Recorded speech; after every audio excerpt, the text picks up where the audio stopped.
You and I are about to watch a crazy story about a hardworking guy who got dumped by his greedy girlfriend for being broke, only for her to regret it instantly. But she had no idea Lin was about to strike it rich. He unlocked a crazy system that lets him switch careers every single week, showering him with millions of dollars, luxury supercars, and prime real estate. Honestly, losing her was the best thing that ever happened to him. Suddenly, gorgeous women with incredible looks and genuine hearts were lining up just to be with him. Our tale officially kicks off when Lin Yi gets randomly fired from his job without even a single explanation. He tries calling his girlfriend, Cece Liu, to break the bad news. But before he can speak, she dumps him on the spot because he is still broke. She tells him he is disinvited from her party and demands he never call her again. Stepping into the elevator on the absolute worst day of his life, Lin suddenly notices a strange blue light glowing all around him.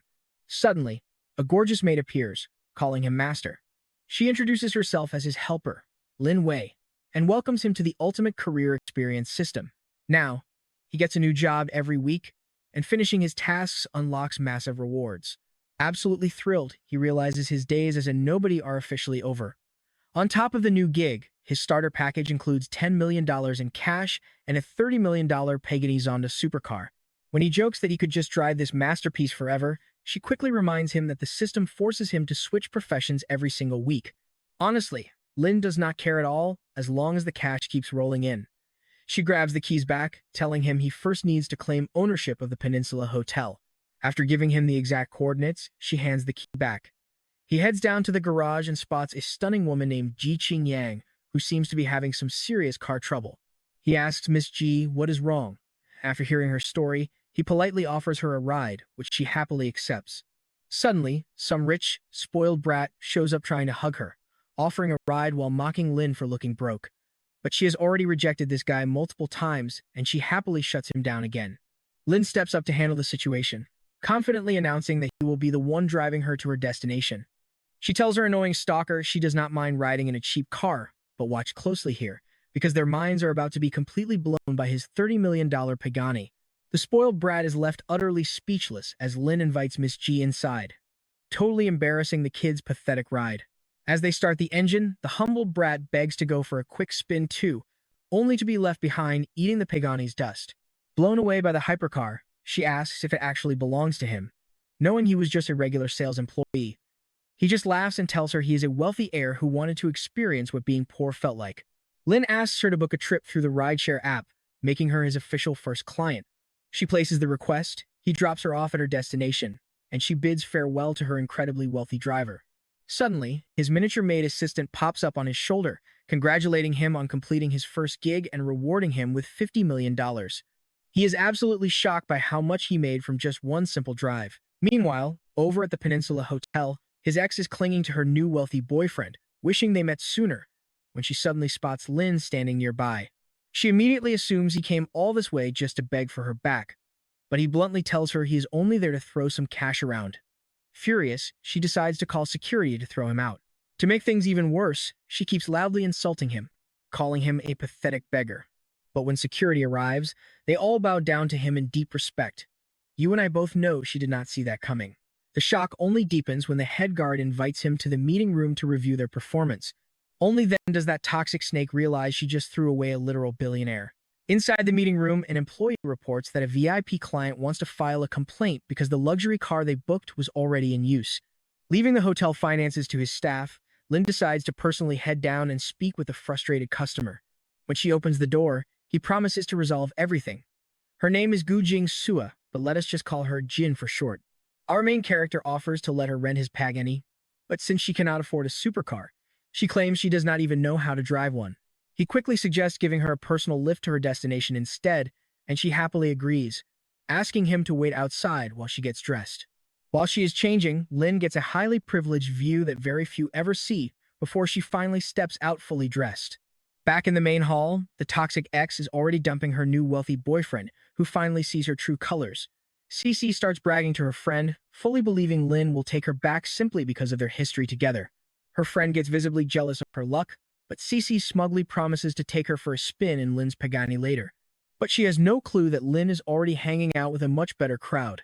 Cece casually approaches him, acting like nothing happened, and boldly claims she will manage his business empire. With zero warmth, Lin tells her to back off, saying his companions are none of her business. She immediately plays the victim, begging him for love, and even insults Jin by claiming she lacks the skills to run his business affairs. Jin plays along, teasing that Lin just told her she was way better than his ex, while Lin smirks and adds that Jin is also incredibly flexible. As they turn to leave, his desperate ex cries out that she is willing to be his side option if he wants. But he tells her to get lost and never bother him again, leaving her crying on the floor. Talk about ultimate payback for that humiliating phone breakup. Inside the car, she gives him her destination and apologizes for the trouble, but he insists she actually helped him out of a tight spot too. Meanwhile, at her destination, Jin's friends are complaining that she is running late.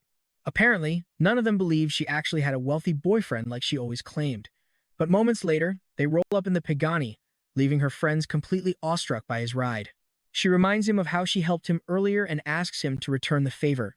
Lin plays along, kissing her goodbye like a doting boyfriend. Across town, an old landlady is yelling about Lin being 10 days late on rent. Her daughter tries to calm her down, but the old woman insists he is probably trying to run away. A knock sounds at the door, and there stands Lin. He explains he is moving out and only came back to pack his things, but the angry landlady demands he pay his debt before leaving. Without batting an eye, he transfers $4,000 to her account instead of the $2,000 he owed, compensating for the delay.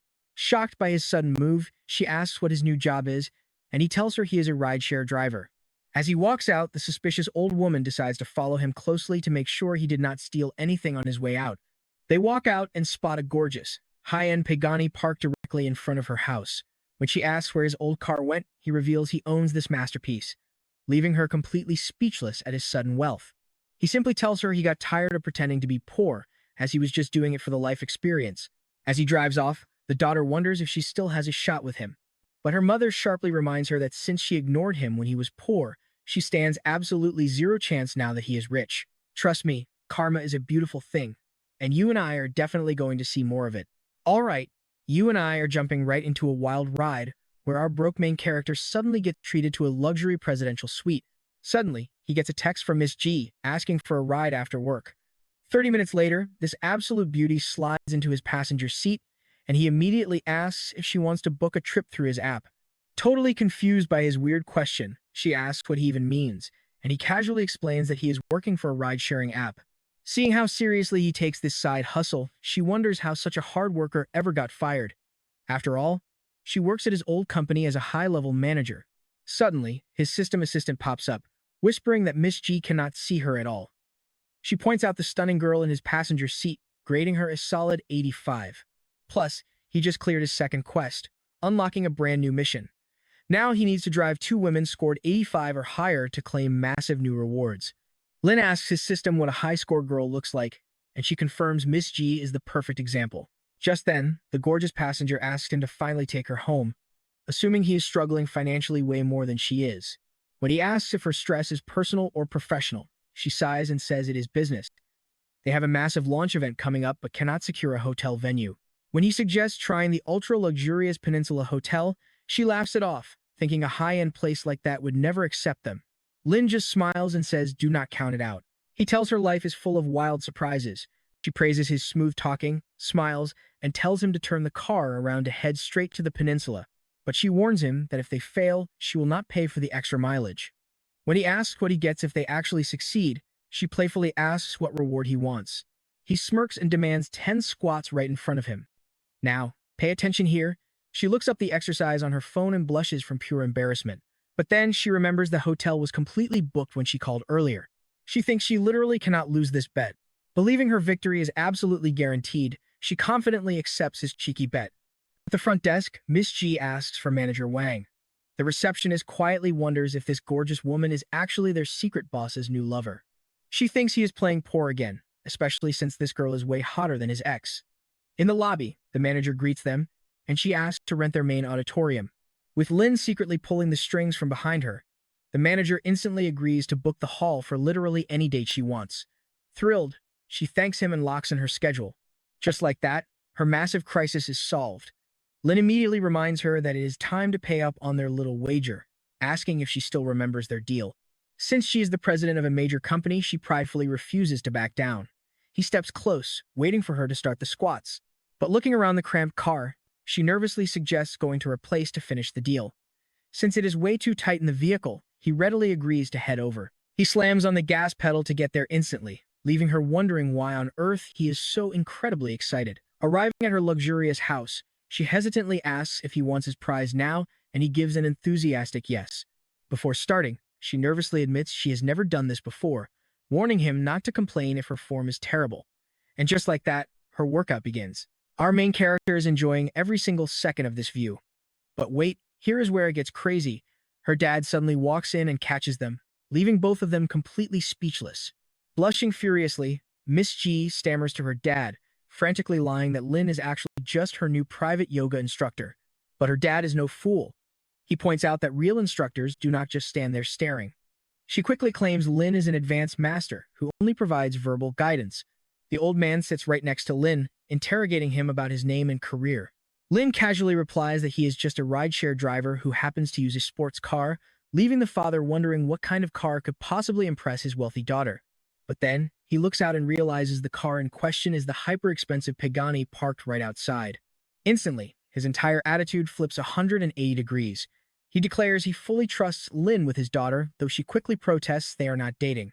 The dad even invites him to their grandfather's upcoming birthday dinner, telling them to get back to their private fun as he happily leaves them alone. She sighs that her dad got it all wrong, but our main character pulls an absolute power move. Showing he is not here to play, he tells her to get right back to the squats. She pushes him away before things get too heated, realizing she was thinking of something much more adult while he was literally just talking about the workout. Suddenly, he gets a text from his former coworkers, inviting him to a restaurant dinner tonight. He waves goodbye to Miss G, promising her they will definitely finish their training session later. When he arrives, a woman who seems to be the boss tells him to sit down and starts showering him with fake, over-the-top compliments. The real trap was to make him jealous because another coworker just got promoted to sales manager. Just as Lin predicts their petty plan, a restaurant staff member rushes in, asking who owns the Pagani parked downstairs. While Lin calmly asks what is wrong with the car, his former coworkers, who could never afford a ride like that, drool over the hypercar. The waiter explains the car is blocking other vehicles and needs to be moved immediately. When a smug former coworker tells Lin to stay in his broke lane, Lin casually reveals that the insane Pagani actually belongs to him. With a single sentence, he completely shuts down the toxic jerks trying to humiliate him. He bids farewell to the host, casually mentioning he will just take his food to go. The fake coworker desperately tries to apologize, begging him to stay. But Lin rejects the apology instantly, seeing absolutely no reason to forgive a snake like him. Miss Yin ends up walking out with him, and he eagerly asks if she would like to book a ride, hoping to finally complete his system quest. She happily agrees, but his system scans her and rates her a disappointing 84, just short of the target. Confused by the low score, he asks her if she knows how girls boost their charm. She pulls a stylish outfit from her bag to change, leveling up her look. When she asks what he thinks, the system scans her again, hitting 85 and instantly awarding him a luxury villa.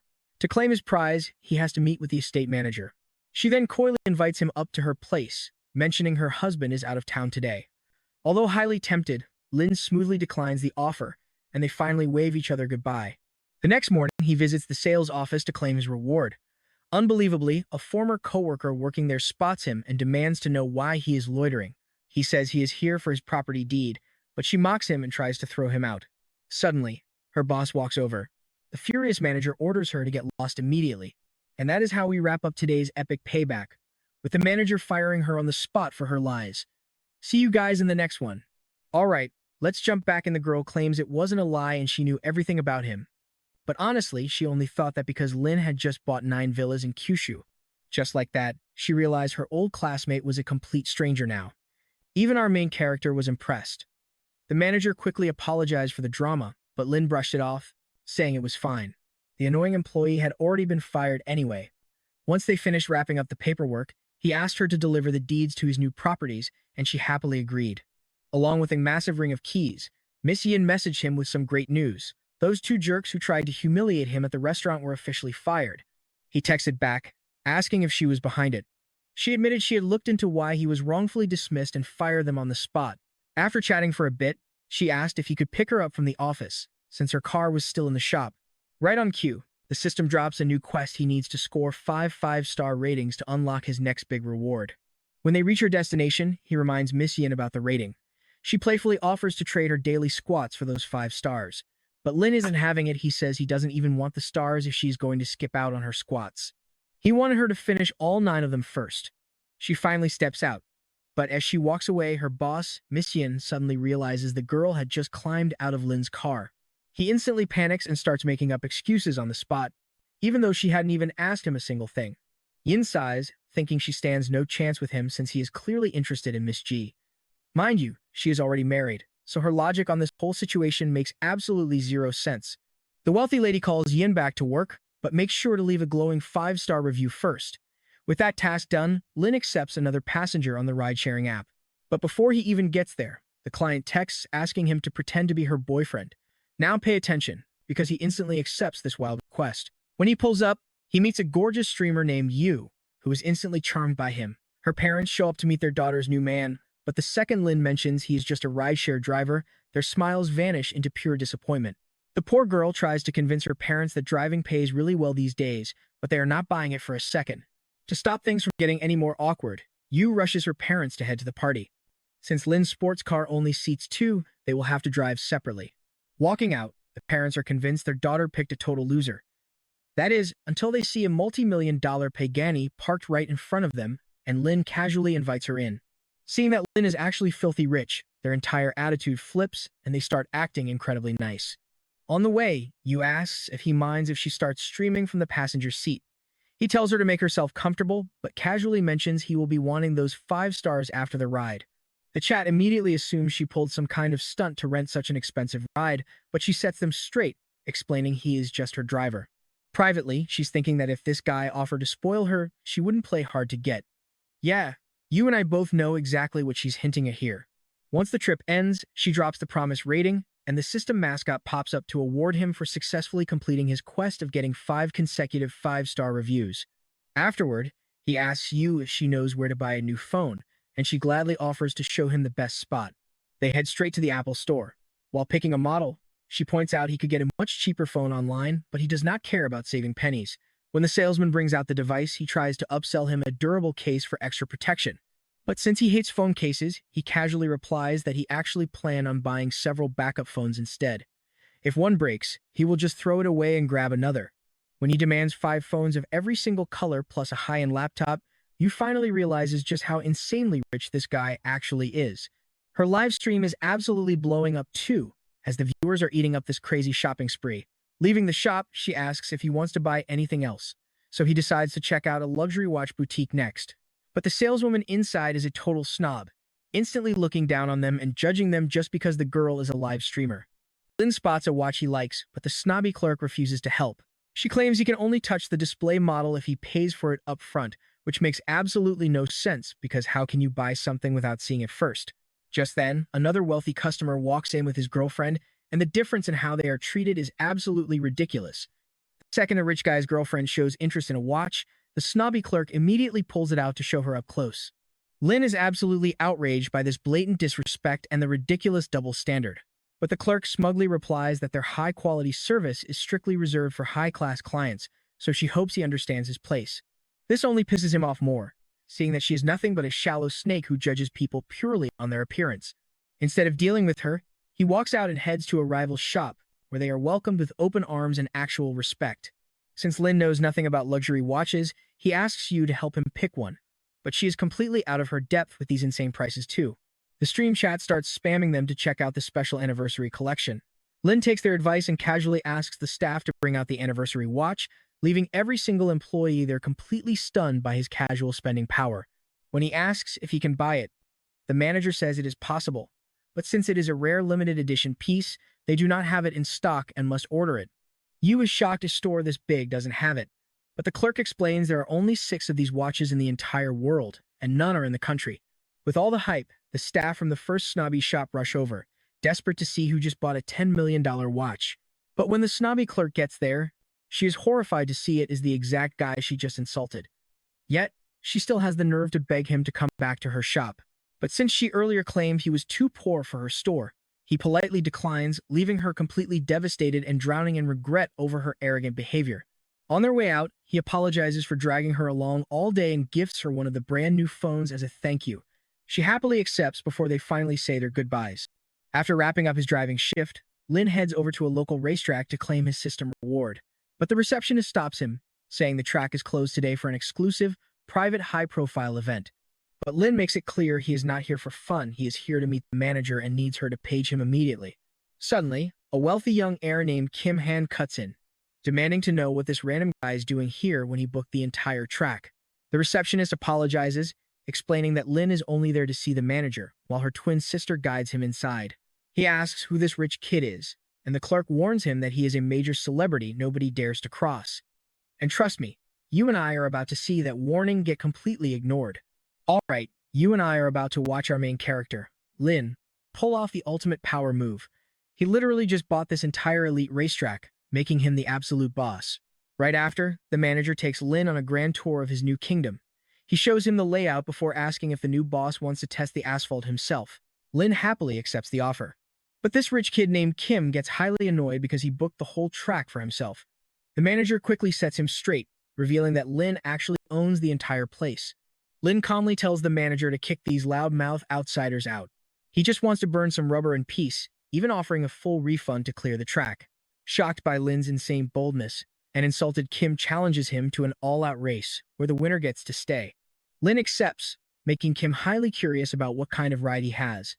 Kim even arrogantly offers to swap cars if his own supercar is way too overpowered for Lin. But when Kim sees Lin's mind-blowing Pagani Zonda, his jaw drops to the floor. Speechless, the two drivers line up at the starting grid. Unsurprisingly, Kim never stood a single chance. Lin completely dominates the track, earning the instant respect and admiration of this famous young influencer, who even begs to follow Lin on social media. Kim then asks for professional driving tips to improve his awful launch at the start. Lin, being a decent guy, drops some valuable knowledge to help him out. Now, watch closely here. Lin suddenly gets a booking on his rideshare app and tells the manager he has to run, letting Kim stay for free. A confused Kim asks what kind of job demands such an incredibly urgent rush. When Lin casually replies that he is just a regular rideshare driver, Kim is left completely speechless.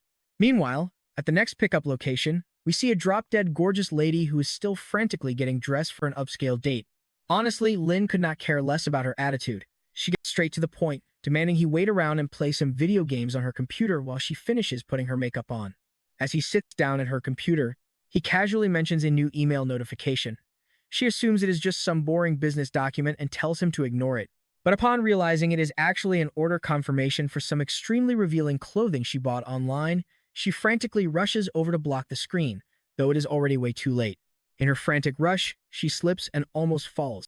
Lin lunges to catch her, but let's just say his heroic save gives him a highly privileged view of her.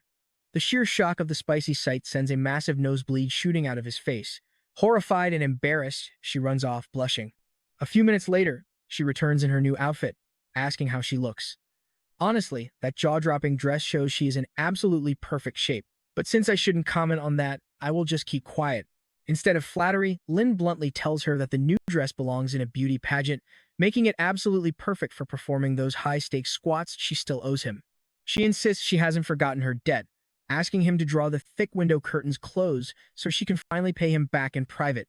And just like that, the stage is set for some highly educational, physical workouts. Now, you and I both know I can't actually show any of that here, so we will just have to imagine it, though nothing crazy actually went down. After paying her debt, she rushes him so they can head to her family meeting. But let's just say Lin got a little too excited and needs a very sudden bathroom break. 30 minutes later, he returns looking totally relaxed and relieved. I am pretty sure some of you already know exactly why he needed that long break. After all, that view was enough to give any guy a heart attack. Suddenly, as they head out, her parents show up. Not wanting to interrupt, her father awkwardly asks if they are already finished.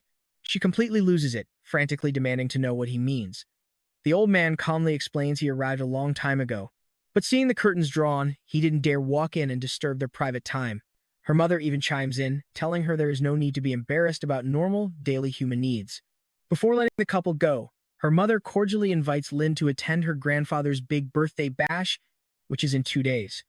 Lin happily accepts, while the gorgeous girl is absolutely mortified in the background.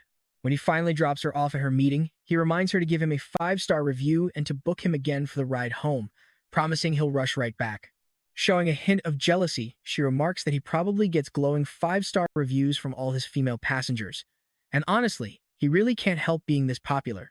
They say their goodbyes, and Lin tells her to call him if she ever needs anything. Right after, the system girl, now trading her bunny suit for a cheerleader outfit, congratulates him on another successful mission. As a massive reward, he gets 21% of a giant corporation's assets, instantly becoming one of its major bosses just for driving a taxi. She reveals the company headquarters is valued at 500 billion, meaning if he sells his shares right now, he will easily pocket at least 10 billion in pure cash. But since Lin is smart, he keeps the shares, letting them generate hundreds of millions in dividends for him every single year. With 55% of his career track already completed, and an even massive jackpot waiting at 100%, he is incredibly hyped to keep grinding hard as a luxury private chauffeur. Or so he thought.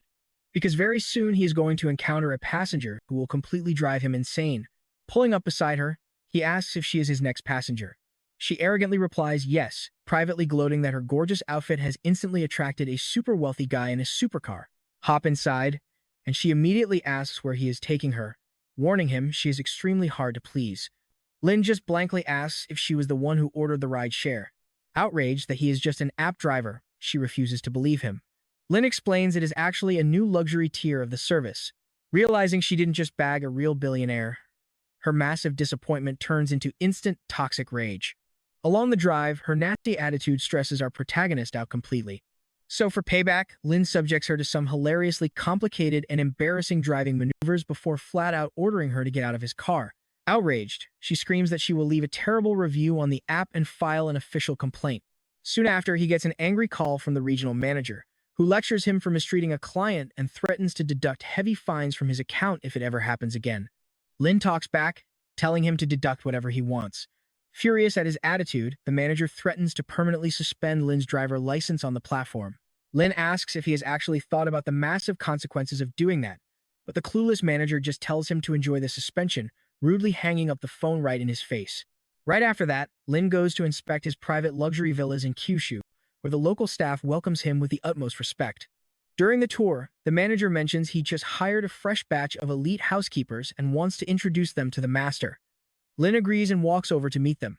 But guess who was standing right there? Yep, that exact same toxic passenger.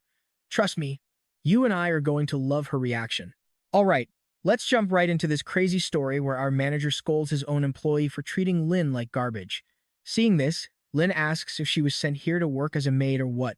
She snaps back instantly, claiming it is none of his business and that a lowly driver has no right to be there.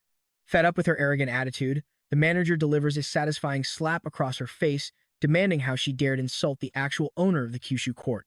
Turns out, this manager is actually her cousin, but she still refuses to believe it, insisting that Lin is just some low-class driver who could never own such a place. The manager demands she apologize to Lin immediately, and only then does the reality sink in that he is the true owner. Gulping down her pride, she begs him for another chance and tries to apologize.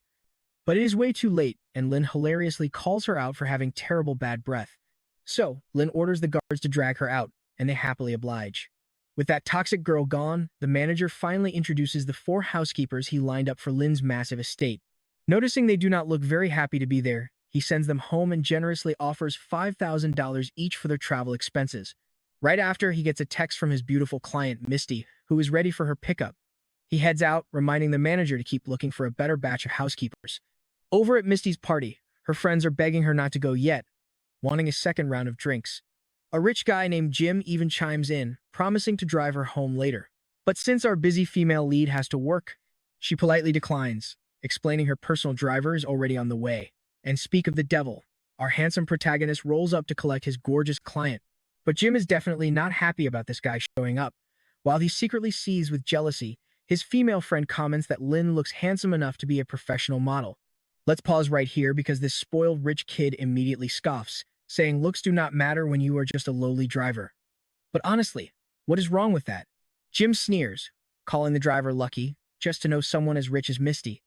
He then complains to his friend that this driver seems way too confident and carries an annoying sense of superiority. Hating his arrogant tone, Misty speaks up and defends Lin, declaring that he has every single right to carry himself with that kind of confidence. Jim's female companion quickly jumps in to brag, boasting that Jim just bought a brand new Mercedes, a luxury car that our poor main character could never afford in his entire lifetime. Tired of this embarrassing scene, Misty tells Lin to ignore them because they have had way too much to drink.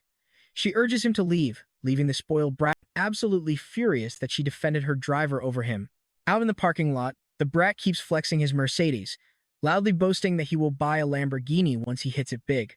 Misty casually mentions that she remembers his college dream car was actually a Pagani Zonda. He sighs, admitting that a Pagani is so insanely expensive that even a lifetime of hard work would never be enough to buy one. Right on cue, his friend spots a real Pagani parked right next to them, and they rush over to drool all over this dream machine. After letting them stare for a bit, Lin casually asks if he is done looking, making the rich kid think that even the driver is jealous. But as soon as our main character unlocks the doors and invites Misty inside, their jaws hit the floor. This gorgeous hypercar actually belongs to the lowly driver. With that massive flex, he drives away, leaving those toxic snobs choking on his dust. Cruising down the road, Misty sincerely apologizes for her friends, admitting she did not expect them to act so incredibly snobbish. Lin smiles, brushing it off, and asks if she is ready to head home. Since she is feeling a bit tipsy from the party, she asks to head to the beach first to sober up with some fresh air. She worries about changing the destination, but Lin happily agrees, taking the scenic route. You and I know his goal is to get 10 5-star ratings, and they finally pull up to the beach. Suddenly, she asks him to look away so she can remove her stockings, making his mind wander to some wild places. But let us just say, he is a bit slow to turn around, forcing her to give him a playful pinch to keep his eyes to himself. Honestly, there are no words needed for this stunning scene. Her sheer beauty is unmatched, making her easily one of the most gorgeous characters in any webtoon so far. Now ready for their walk along the shore, she sighs and mentions her parents are pressuring her to attend her grandfather's upcoming birthday party. Before she can even finish her sentence, our smart main character anticipates her next move and asks if she needs him to pose as her boyfriend. He happily agrees to help her out, teasing her about her gym workouts from earlier. Looking over, she is amazed to see the glowing lights of the Kyushu Pavilion, a legendary estate so ridiculously expensive that it has remained unsold for years. This is actually her very first time seeing it beautifully illuminated at night. Lin offers to drive a bit closer to give her a better look, casually adding she can stay the night there if she likes. Misty giggles, thinking staying at the magnificent Kyushu residence would be an absolute dream. Seeing her excitement, our hero decides to show her around the massive estate. Pulling up to the gates, she recalls participating in the original land auction years ago, even though those results were eventually cancelled. Since she is a successful company president, Lin jokes that she should not be jealous. She playfully denies it, mentioning she is just curious about the indoor pool that supposedly uses air-shipped mineral water. Lin grabs her hand, offering to sneak her inside so she can see for herself. Terrified of getting caught trespassing, she insists she is fine just looking from the outside. But our main character asks what his reward will be if he actually gets her inside safely.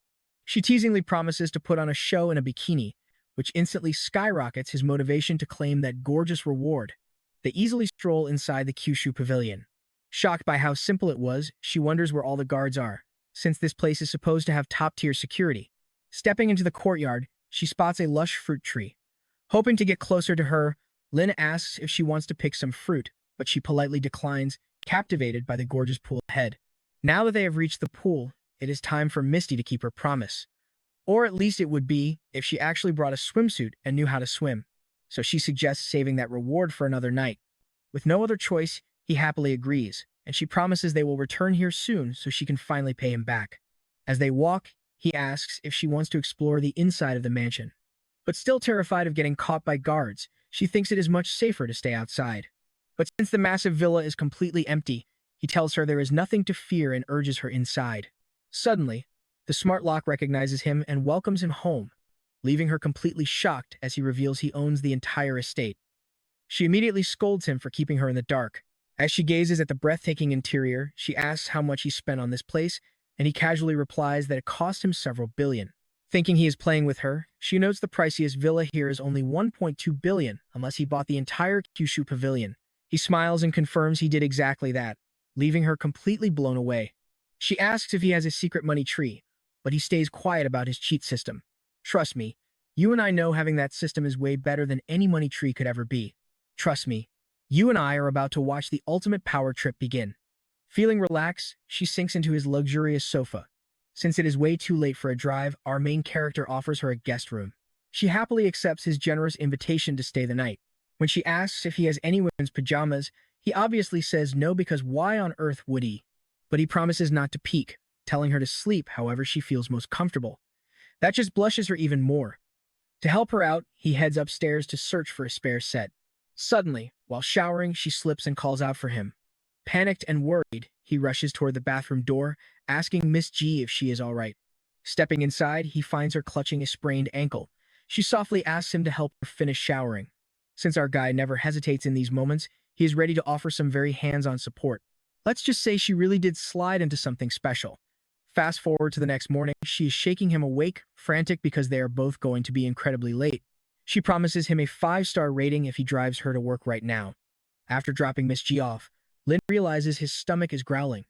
It is finally time for a quick breakfast break. He heads straight to a high-end restaurant he secretly owns. Wanting a quiet meal, he instructs his general manager to keep his identity hidden from the rest of the staff. He sits down and calls for service. But guess who walks up to his table? It is none other than the awful manager who brutally fired him back in Chapter 1. She immediately begins sneering, calling him absolute trash for showing his face in a place like this. Fed up with her constant disrespect, Lin stands his ground and fires back. She mocks him louder, claiming he only got money by leeching off some wealthy sugar mommy. Otherwise, a loser like him could never afford this luxury. Another staff member tries to warn her to quiet down, but this arrogant manager ignores her completely, spitting out insults that she will definitely regret saying to our main character. Now pay attention here, Lin calmly tells that coworker to fetch the general manager immediately. She keeps barking insults until Lin asks if she ever learns. He warns her that, out of respect for their past, he is willing to give her one final chance to walk away. Just then, the general manager arrives. She quickly demands that security drag Lin out for causing trouble. Instead, the general manager snaps at her, revealing that the young man she is insulting actually owns the entire establishment. If anyone is getting thrown out, it is her. Stunned and in denial, she stammers that the general manager must be mistaken, insisting Lin is just a poor former coworker. But the only fraud here is her. The general manager openly wonders how an incredibly toxic person like her even managed to pass the job interview. To make matters worse, he promises to blacklist her from the entire industry, effectively ruining her career so no other company will ever hire her again. With that, security guards drag her screaming out of the building as she desperately begs Lin for forgiveness. Talk about instant karma. With the toxic woman gone, the general manager deeply apologizes for ruining his meal. Lin accepts, calmly advising him to run better background checks on future employees. Right after, Lin's phone rings with an unknown number. On the line is the senior vice president of the giant rideshare corporation, Tian Yang. Expressing deep interest, she asks when he might be free so they can sit down and have a serious face-to-face chat. Since he is busy driving this morning, he politely tells her he will call back later. She willingly agrees to wait for his call. You and I both know she is not used to waiting, but she tells her assistant they will visit a colleague instead. The assistant immediately books a private ride to their destination. But little did they know, their assigned driver was actually the very man they wanted to meet. Over on his driver app, Lin accepts a nearby request. Pulling up to the curb, he greets the vice president and her assistant, asking if she is indeed Mrs. Tian Yang, who booked the ride. She confirms, but internally, she is completely stunned by how incredibly handsome he is. She cannot believe this gorgeous man is just a regular driver. Even the assistant is dazed, wondering when their fleet got such high-end rides. Lin politely prompts them to step inside the vehicle. Sliding in, she teasingly asks if he is just driving to enjoy life, noting that plenty of girls must find his wealthy lifestyle incredibly charming. He asks if there is a rule against driving a supercar for work. She chuckles, warning him to watch his attitude, as drivers can get suspended for making the company look bad. When he questions if she actually has the authority to suspend him, she proudly reveals her identity as the senior vice president. Unfazed, Lin chuckles and drops a bombshell of his own, casually revealing that he is actually a major shareholder of her company. He explains that he recently bought 21% of their stock. He points out that she was literally calling him earlier, trying to book a meeting. It finally clicks that the driver is the mysterious investor Lin. Mortified, she apologizes for her attitude and begs him for a proper meeting as soon as the ride ends. Lin insists on finishing his driving shift first, so she quickly asks him to contact her the moment he is finally free. At the end of the trip, she finds herself unable to pay. Just then, Lin receives a harsh notification on his phone, claiming he violated platform rules and regulations. His account has been suspended. He instantly suspects a petty rival behind the ban. Hilariously, he just dropped Miss Yang off right in front of the corporate headquarters. While she panics over her own firm blacklisting their second-largest shareholder, Lin grumbles, assuming that some jealous loser must have reported his account out of spite. She tells him not to worry, promising to resolve the issue and reactivate his account immediately. However, Lin decides to walk inside with her to investigate this himself. Marching straight into the boardroom, they crash the meeting. Lin confronts the executives, demanding to know why they suspended his driver account. The president shifts the blame to the operations manager, who instantly scoffs at Lin's audacity to show up. He calls him incredibly arrogant and threatens to have security drag him out. Tired of the barking, Lin sits back and lets Miss Yang take the floor. She demands the suspension be lifted immediately, criticizing the manager for acting without any proper investigation. Using her authority as vice president, she fires him on the spot, stripping him of his role as operations manager. Only when she flashes her official corporate credentials does the room finally realize she is indeed the vice president. The stuttering manager tries to justify his rash decision. She shuts him down, asking if he even knows who he just banned. Lin recently bought 21% of their stock, making him the absolute second largest shareholder of the company. You and I can see their faces pale as they realize he is not just some lowly driver. Talk about an epic face slap ending. You and I are jumping straight into the drama as Tian snaps at them to shut up, since they blocked Lin's license while he was reviewing their company. Following the absolute chaos, she straight up revokes the operating company's status. The terrified president orders his manager to beg Lin for forgiveness, but our main character is not having any of it and coldly rejects the apology. Looking at the manager's toxic track record, he had clearly spent years bullying others. So, as a major shareholder of Blala, Lin fully backs Tian's choice to permanently disqualify their operating license. Just then, he gets a call from Miss G and instructs the vice president to handle the remaining mess while he steps away to answer it. She tells him that tomorrow is her grandfather's birthday, so they need to shop for some stylish outfits for both of them. He gladly agrees, promising to pick her up later that evening. He realizes he can't show up empty-handed to the old man's party. Now, watch closely because things take a turn as the vice president returns with huge news. His license is restored with maximum system access. Since this level of clearance is brand new to him, he asks if drivers have tiers, but she explains they are just handy extra perks. But get this, one specific feature actually allows high-end users to search for his license plate directly and submit custom, special requests tailored exactly to their needs. He is instantly impressed by how incredibly useful that feature is. Shifting gears to his upcoming party, he asks if she knows any reputable shops that deal in rare, antique paintings. She casually asks if a masterpiece by Zhan Qian would work, completely shocking him with her high-level connections to get such rare art. And honestly, we do not need to be art experts to know that this is a massive deal. She explains that their president secured a rare copy, and if he wants it, she will have her personal assistant fetch it for him immediately. He happily accepts but asks for the price. However, she refuses his money since he is their second largest shareholder anyway. Instead, he instructs her to deliver the artwork straight to the Peninsula Hotel's manager. Since Lin hates being in anyone's debt, he offers her 1% of his massive assets to keep things completely even between them. She is utterly stunned by his sheer generosity because just 1% of his wealth equals roughly 500 million yuan. Before hanging up, he bids her goodbye and reassures her that she can run things her way without his interference. She passes along an invitation from their president to visit Yang Shan. Our main character promises to make the trip soon and says he will reach out to them when he arrives. He realizes it has been way too long since he last visited the local orphanage, deciding he definitely needs to carve out some time for a trip. With another flawless 5-star review in the bag, he gets a new request on his driver app, and the destination is none other than his own luxury hotel. This is where we meet a girl who's about to cause him a massive headache, named Yang Changxin. When he pulls up in his legendary Pagani, she looks confused and asks who he is, so he introduces himself as her driver. Climbing into the gorgeous Pagani, she smugly praises the company for coming up with such an original marketing stunt, but he casually corrects her, stating the hypercar is actually his and not some corporate trick. Naturally, she does not believe a single word. She assumes he is just treating her like some naive, clueless girl who has never seen real luxury before. I know what you are thinking. This girl is already a major pain. Realizing this, Lin decides to ignore her attitude and finish the ride quickly, taking a shortcut, but she instantly assumes he is trying to inflate the fare. Even though he calmly explains that he knows this area inside out and is just taking a faster route, she remains stubborn. But of course, this deeply annoying girl still insists he's only doing it to run up the meter.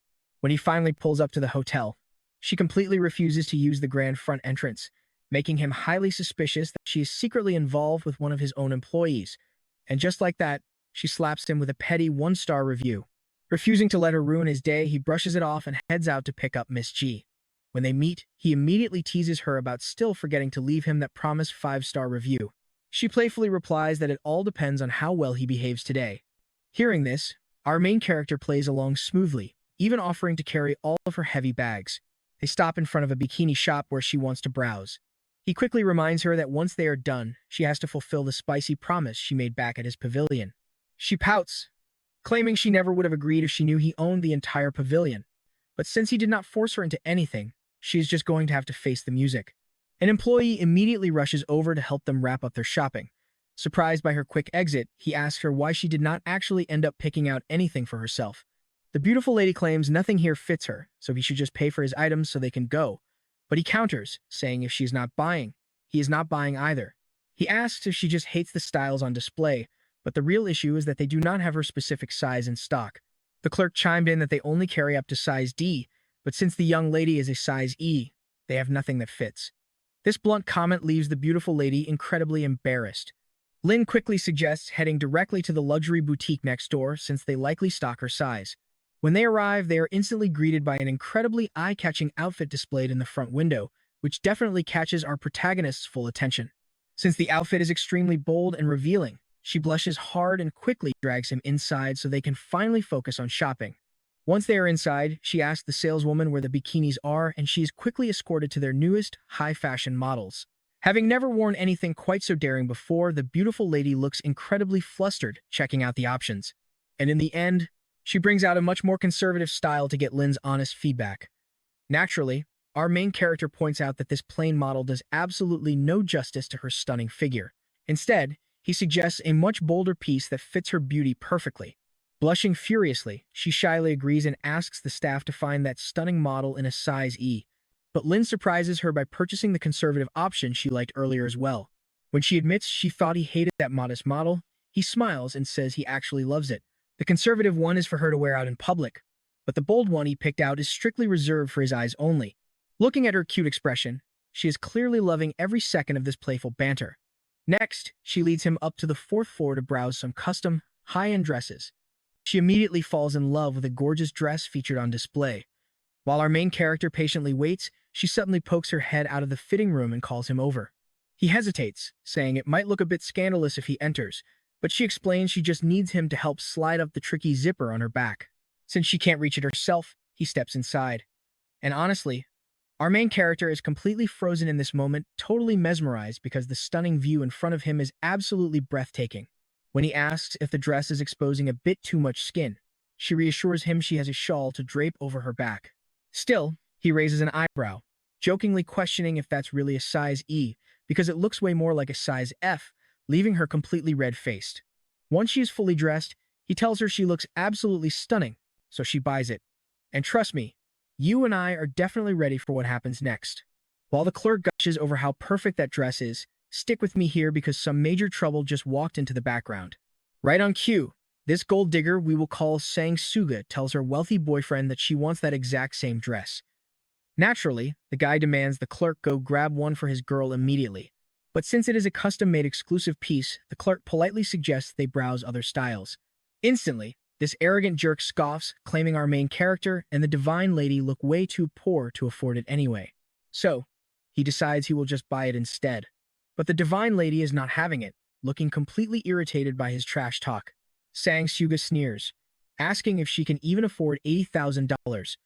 But our gorgeous goddess claps back, saying she pays for her own things, unlike some people. Talk about a complete emotional shutdown. I mean, she is not wrong. The girl is clearly a gold digger.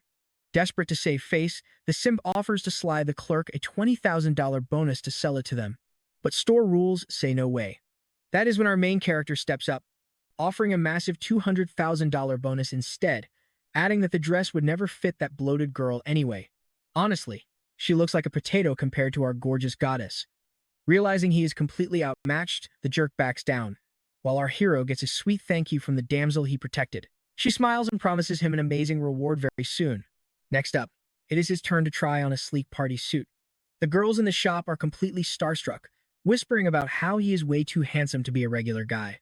When he asks her how he looks, she jokes that they need to leave before the other girls faint from staring. So, they head out, though our main character is still eagerly waiting for his special reward. Back at his luxury pavilion, Lin is relaxing under the sun. Now, pay attention here, because an even more breathtaking view is about to appear and absolutely light up his entire day. And it looks like the feeling is mutual, because the beautiful goddess seems pretty impressed by his looks, too. Catching her staring, he playfully asks if she likes what she sees. Flustered and embarrassed, she quickly looks away, trying to play it cool. She mutters that since she is wearing the bikini, she kept her promise. Lin smirks, telling her, "All right, you and I are about to dive into a pretty sweet moment." He drags her into the water, but she instantly clings to him, terrified because she cannot swim. He gently reassures her, promising he will not let go, and offers to teach her right then and there. The gorgeous deity actually agrees to his offer, but since she is still terrified of drowning, she begs him to hold onto her tightly the entire time. Their private swimming lesson begins, but he points out he can barely move with her squeezing him so tightly. Once she finally relaxes her grip and calms down, they can finally start practicing. Just when she thinks she is doing great, she panics mid-swim and starts sinking to the bottom. True to his word, our main character dives right in after her, keeping his promise to protect her. He ends up sharing his own oxygen with her so she can breathe underwater. Honestly, what an incredibly beautiful scene we have right here. This single moment alone makes the entire manhwa worth reading. When he asks if she was terrified, she admits that being with him makes the fear vanish. He pulls the beautiful goddess into a warm embrace. But honestly, you and I both know exactly what happens next. Later on, while she is taking a... Alright, you and I are about to see our main character get the most insane reward yet. While checking his goddess's phone, the system girl pops up to reveal he is 75% through his current career. His prize? The Jean Pierre, the second largest cruise ship terminal in the world. With a huge chunk of his current path knocked out, he is extremely close to unlocking his next profession. He realizes that if he keeps grinding at this breakneck pace, he will blow past the original deadline and unlock it way sooner than expected. Just then, the gorgeous goddess shows up, playfully complaining that he is the reason she still has not learned how to swim. But since this is his place, he tells her she can visit whenever she wants, promising that next time he will officially teach her how to do it. We then see him holding an old, worn-out bed quilt. He explains that since he grew up in an orphanage, he got used to using simple things like this, and he just cannot bring himself to throw it away. Now here's a moment that might hit you as hard as it hit her. She asks if he is an orphan. He says Agmar brought him there as a baby. She quickly apologizes for bringing up his painful past, but he just laughs it off. Agmar took amazing care of him, treating him like her very own son alongside a bunch of close friends. So, despite being an orphan, his childhood was actually filled with a lot of happy, fun-filled memories. She then heads off to sleep, asking if he can wake up early to drive her to work. That way, they can head out together later to attend her grandfather's birthday celebration in the afternoon. He happily agrees, knowing that driving her to work every single day will help him finish his system mission much faster. But right as things settle down, he receives a sudden call on his phone. When he picks up, it is indeed Agmar, the incredible woman who raised him. She mentions hearing about his recent breakup with his toxic ex-girlfriend, and immediately urges him to go on a blind date with a new girl. She is his age, and out of pure respect for Agmar, he agrees to go. So, trust me, you and I are definitely going to want to see how this blind date goes tomorrow morning. Alright, you and I are diving right into this meeting where our main character tracks down the girl Agmar recommended. He easily locates her family, only to be greeted by her mother, who is already judging him. She brings up his job in real estate, but the moment Lin mentions he actually got fired, the sneers on these absolute leeches show they are already looking down on him. But wait, watch this, he plays along, claiming he is just a delivery driver who can barely pay the bills. Naturally, her disgust levels shoot right through the roof. Immediately, the mother starts bragging about her daughter's qualities and straight up demands that he buy a luxury apartment in Zongai. The girl acts like she is God's gift to the world, saying she might settle for him if he behaves, so our main character decides to play their game. Alright, you and I are jumping into a story where a relative demands a lucky bride price of 888,000 yuan. As he reels from that insane number, the mother fires back, bragging that her daughter's colleague got a massive 1.6 million. He straight up accuses her of selling her own child, which pisses her off, but he just tells them to keep on robbing him. Next, the greedy brother steps up to demand a flashy imported car worth over 500,000, calling it cheap, which pushes the grand total to nearly 10 million. Lin asks if they honestly expect him to cough up that kind of cash, but the shameless mother scoffs, asking how young folks can even marry without relying on family. Now, watch this closely. Lin gives her a deadly glare, revealing his parents are dead, but the brother only cares about the cash Lin might get from his orphanage being sold off. After these total leeches show their true, ugly colors, Lin splashes his scalding hot tea right in their faces, revealing he was just playing with them, while they only wanted to drain every cent of his payout. As Lin walks out, the panicked mother coddles her trash son, who swears vengeance. In a blind rage, he grabs a heavy flower pot and hurls it at Lin, missing him by a hair. Trust me, our main character is about to make this spoiled kid pay a very heavy price. The flower pot missed his head, but that spoiled brat scratched his supercar.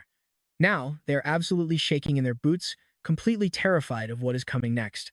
As the brat starts drooling over his Pagani, Lin drops a truth bomb. The paint job alone costs 2 million. He asks how they plan to pay. Suddenly, the mother tries to play nice, but Lin is not buying her fake, gold-digging attitude for even a single second. He hands them a strict ultimatum: pay up the 2 million or get ready for court. The moment he walks away, the greedy mother immediately starts screaming at her daughter, blaming her for ruining everything.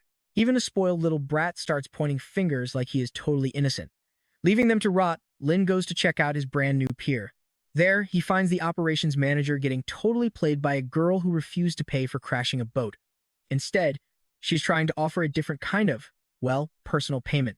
Watching this unfold, Lin steps in and asks if he is seriously letting her off tangent-free. The manager gets incredibly rude, so Lin cold-heartedly tells him that if she doesn't pay, the money is coming straight out of his salary. Lin walks off, heading inside to gather the staff and finally introduce himself as the new big boss. The receptionist leads him to the conference room where the board members welcome him warmly. However, one person is notably missing: the rude manager, who is still busy fooling around. The executive in charge immediately orders the secretary to drag the manager in. 5 minutes later, our clueless simp finally strolls through the door. The moment he realizes Lin is the new company president, his face goes completely pale. He starts begging for mercy, promising to pay for everything if he gets just one more chance. But it is way too late for excuses. Lin commands the general manager to throw this loser out.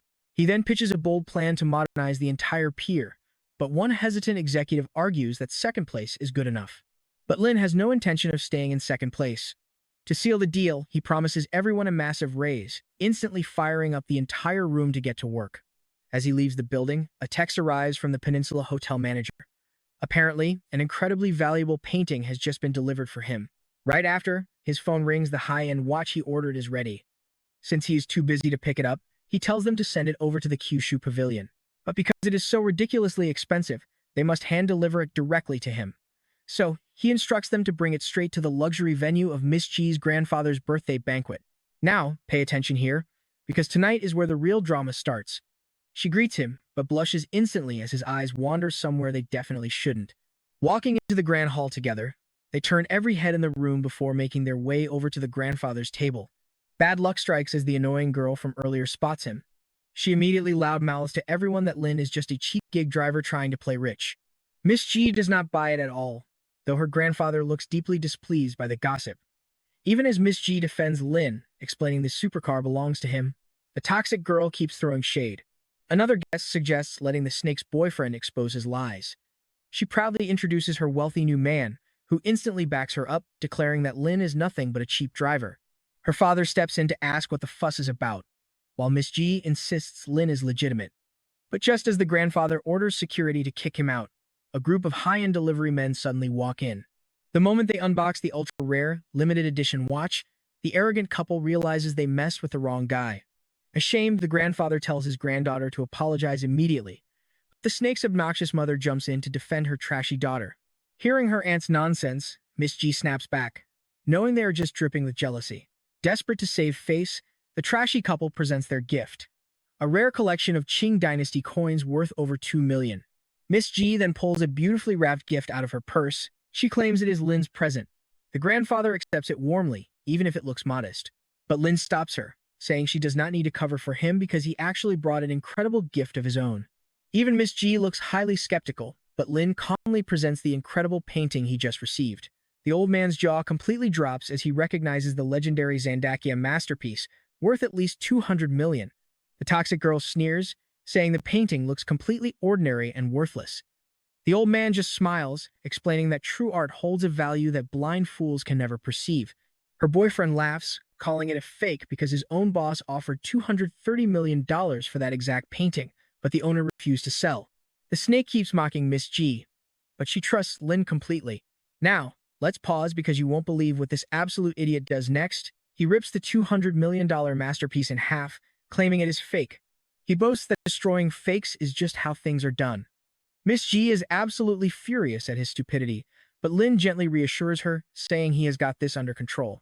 Lin calmly announces that the idiot has just lost his license to operate, but the arrogant fool just laughs it off. That is when Lin reveals he owns 20% of the company's shares, giving him full power to fire him.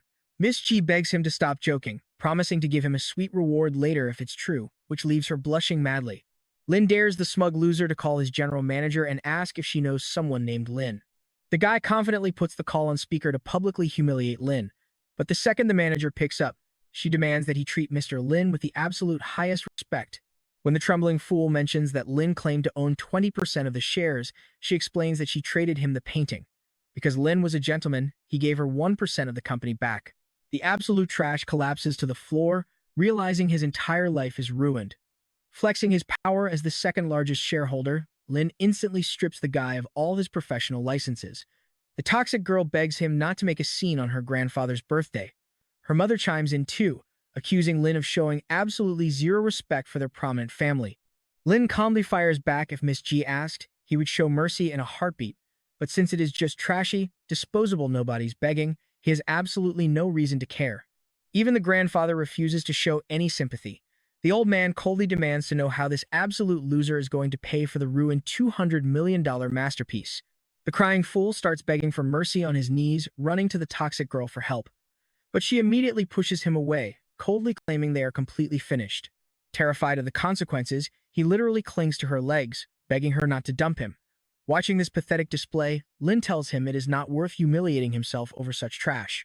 With the drama finished, Lin asks her father to gather the entire family together for a major announcement. Inside the private room, the grandfather eagerly asks what big secret he is hiding. The toxic girl demands that he just spit it out already. And trust me, you and I are going to love this ending. He exposes her secret hotel hookups with two different men, backed up by undeniable video proof right on his phone. Alright, let's jump into the absolute chaos as this grandfather finally sees through his granddaughter's completely shameless lies. She desperately tries to lie, claiming it was just business, but gets hit with a swift slap to the face. The girl's mother tries to defend her, but this time, the family's father steps in to give them both a brutal scolding. After that, Lin decides to leave with the wealthy lady to finally talk business. Outside, she tries to thank him, but he simply tells her to order more rides on his app to make up for his trouble. She definitely expected him to ask for something way more intimate, looking slightly disappointed by his purely professional request. Since the birthday party is cancelled, he decides to pick up more passengers to quickly crush his driving mission. Cut to a beautiful young girl who is currently being harassed by a very annoying guy trying to hit on her. Completely uninterested in him, she proudly claims that her ride share will be arriving any second.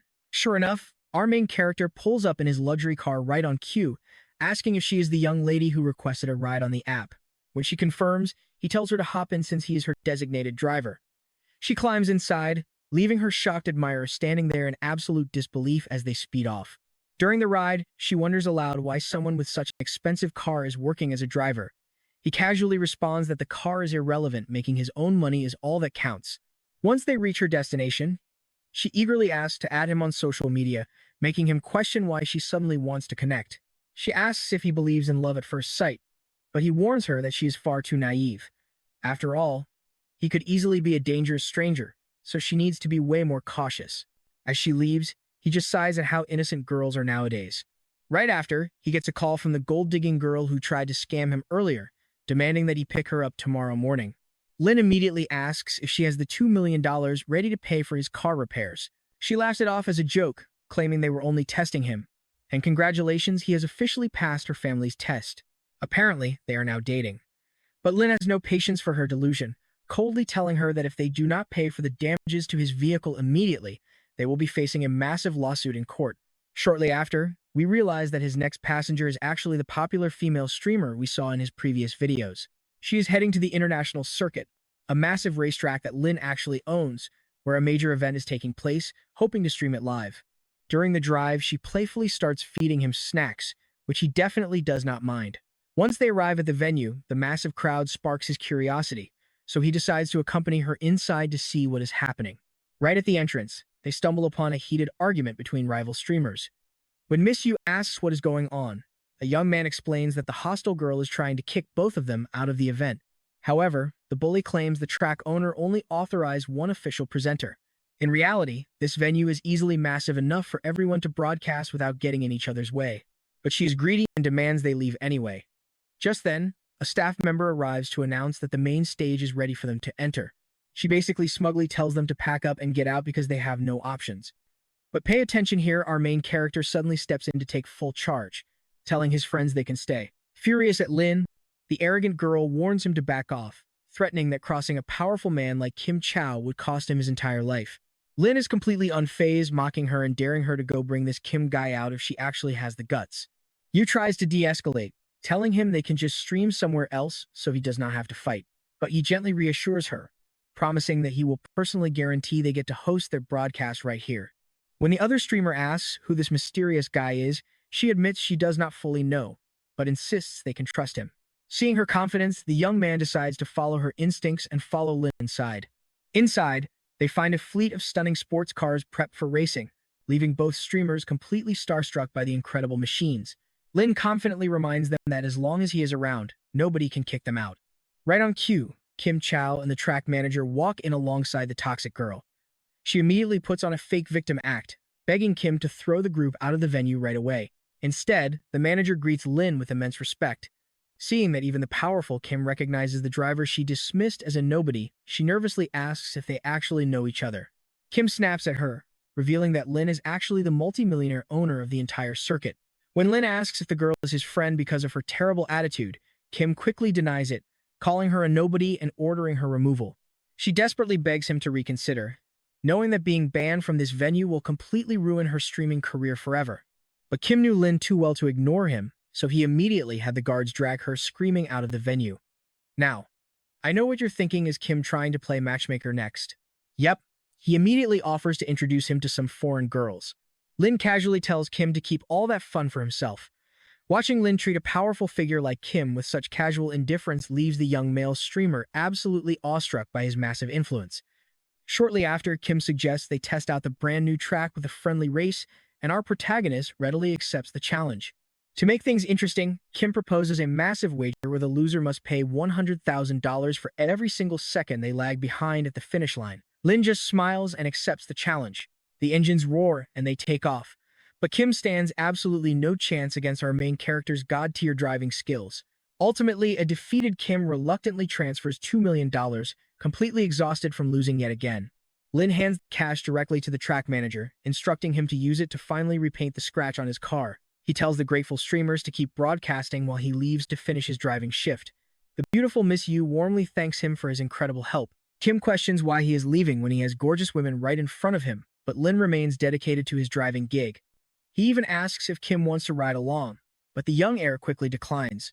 Leaving the circuit, he sees he only needs 3 more rides to complete his system mission. With some free time, Lin decides to visit his aunt's house to enjoy a home-cooked meal. Surprised by his sudden visit, his aunt explains she needs to pick her daughter up from school, but offers to quickly cook him whatever he wants before she leaves. He tells her to stay home and focus on cooking while he handles the school pickup. However, after waiting outside the school for over 20 minutes with no sign of his cousin, he finally asks a young student if classes are still going on inside. To his surprise, everyone has already been dismissed. Sensing something is wrong, he heads inside and immediately stumbles upon a chaotic scene unfolding inside a classroom. Inside, he spots an incredibly gorgeous teacher who looks surprisingly familiar to him. Right next to her, an entitled mother is throwing a massive, embarrassing temper tantrum, creating a huge scene in the classroom. She is furious because Lin's cousin slapped her son's face, ignoring the fact that her spoiled kid was bullying the little girl first. Lin dramatically interrupts, telling the mother that with a face like her son's, he will never make it in the entertainment industry anyway. The gorgeous teacher clearly recognizes him, and as he asks why they are still there, the little girl shows her torn clothes. And trust me, you and I are going to want to see how he handles this next time. So, you and I are jumping right into the action where this spoiled brat is clearly the culprit, but his snake of a mother demands cash right now, threatening that things will get ugly. Holding back tears, the little girl explains that the brat bullied her first, but that venomous woman completely defends her son's actions, even insulting the girl by saying she has to suffer in silence just for being poor. This trashy attitude is the last straw for Lin. He channels his inner Will Smith and delivers a massive slap straight to that toxic woman's face. Stunned and outraged, she shrieks about how he dared to strike her. Honestly, it is easy to see where her spoiled son gets his attitude. The old witch then insults the teacher. threatening to call her powerful husband to handle this. But the gorgeous teacher immediately fires back, telling her that the blame lies entirely on her side, and even taking this to court will not help her. Refusing to back down, the nasty woman actually threatens the entire school. However, the brave teacher tells our group they can go, promising she will handle this mess herself. But before they can exit, the spoiled brat's father arrives. The whiny kid immediately points out exactly who slapped his precious mother. Now the arrogant husband tries to flex, boasting that his boss is Kim Young. He warns that if Lin messes with him, he will be run straight out of Shanghai. Hearing that name, Lin just smiles and calls Kim directly, asking which of his managers is demanding he kneel after losing a bet. Kim thinks it is a joke at first, but we all know Lin is dead serious. Kim promises the main character he will hunt down this absolute idiot and give him a proper explanation. The smug manager asks Lin who he was just calling, and when Lin says Kim Young, the guy laughs in disbelief.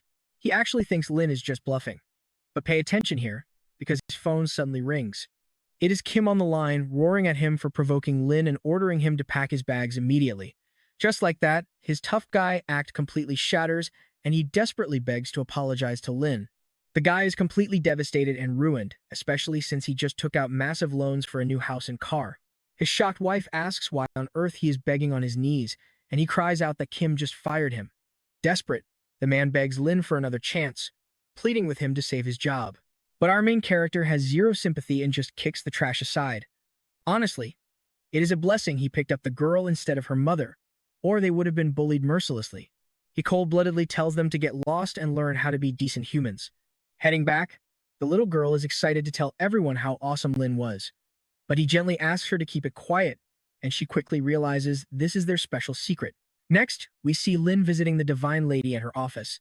Getting there, he notices she is still working late all by herself despite the potential danger. When he catches her secretly snacking on cookies, I have to admit, they play a silly prank on her, making her jump in pure fright. Spooked, she locks herself inside the office and calls our main character, begging him to come rescue her from work. But Lin jokingly refuses her, claiming that he is currently working far out of town. Terrified, the gorgeous lady whimpers that she is scared of something lurking in the building, so he finally tells her to hold on. Moments later, she hears a knock and bravely shouts that her boyfriend is on his way. She warns the intruder to leave, but the second she recognizes her boyfriend's voice outside, she throws open the door and leaps into his arms, babbling about the scare. Realizing how impossibly fast he showed up, he confesses he was standing outside the entire time. Furious at the silly prank, she starts playfully hitting him for scaring her so badly. To soothe her, he explains he only did it to show her just how unsafe it is for her to be working alone so late at night. Then, he pulls out a delicious container of fried rice he got from his aunt earlier. She recognizes the scent instantly, because even though she is a multimillionaire, she loves eating street food just like everyone else. Since he scared her, she decides to punish him by making him feed her. Now, I know what you are thinking, that is definitely more of a sweet reward than an actual punishment. Since it is already past midnight, he promises to drive her straight home the second she finishes eating. Her admiration for him grows even deeper. While other wealthy guys would be busy hitting the clubs at this hour, Lin is the only one who truly cares, personally picking her up from work. Suddenly, Lin gets a call from Kim, who brags that he has set up a party with gorgeous girls. But Lin already has a literal angel sitting right next to him. Lin confidently snaps back that no girl Kim finds could ever compare to Miss G. Doubting him, Kim demands a photo, so Lin decides to take a selfie. But since the Divine Lady has never taken a selfie, she gets incredibly flustered, thinking she needs to put on full makeup first. But with goddess level looks like hers, who even needs makeup. Seeing her sitting a bit too far away, he gently tells her to lean in closer. He guides her to find the perfect angle for their photo to send to Kim. They snap an adorable picture together, leaving Kim absolutely drowning in jealousy over the gorgeous goddess sitting right next to our main character. As they finally walk out, he asks her not to book a ride since he is taking her home anyway. But wanting to support his driver gig, she insists on paying. Lin cracks a smooth one-liner about taking advantage of a wealthy woman, but honestly, he is the one with all the real power here. Once they are in the car, she curiously asks him about the steps needed to set up a brand new charitable foundation. She walks him through the proper procedures and warns him about potential risks. Still, Lin brushed those concerns aside, determined to do his absolute best to make it happen. A bit later, they pull up to her massive house, but before she leaves, he asks her a special question. He invites her to join him in Yangshang tomorrow, and she happily agrees if she can clear her busy schedule. As she leaves him that final 5-star review, the system guide pops up again. congratulating him on reaching 100% completion in his driver career. The system asks if he is ready to unlock his next profession, and as he clicks yes, she welcomes him. His next job is being a physical education teacher. On top of that, he is rewarded with 500 million, an attribute potion, and the legendary wisdom of the sages.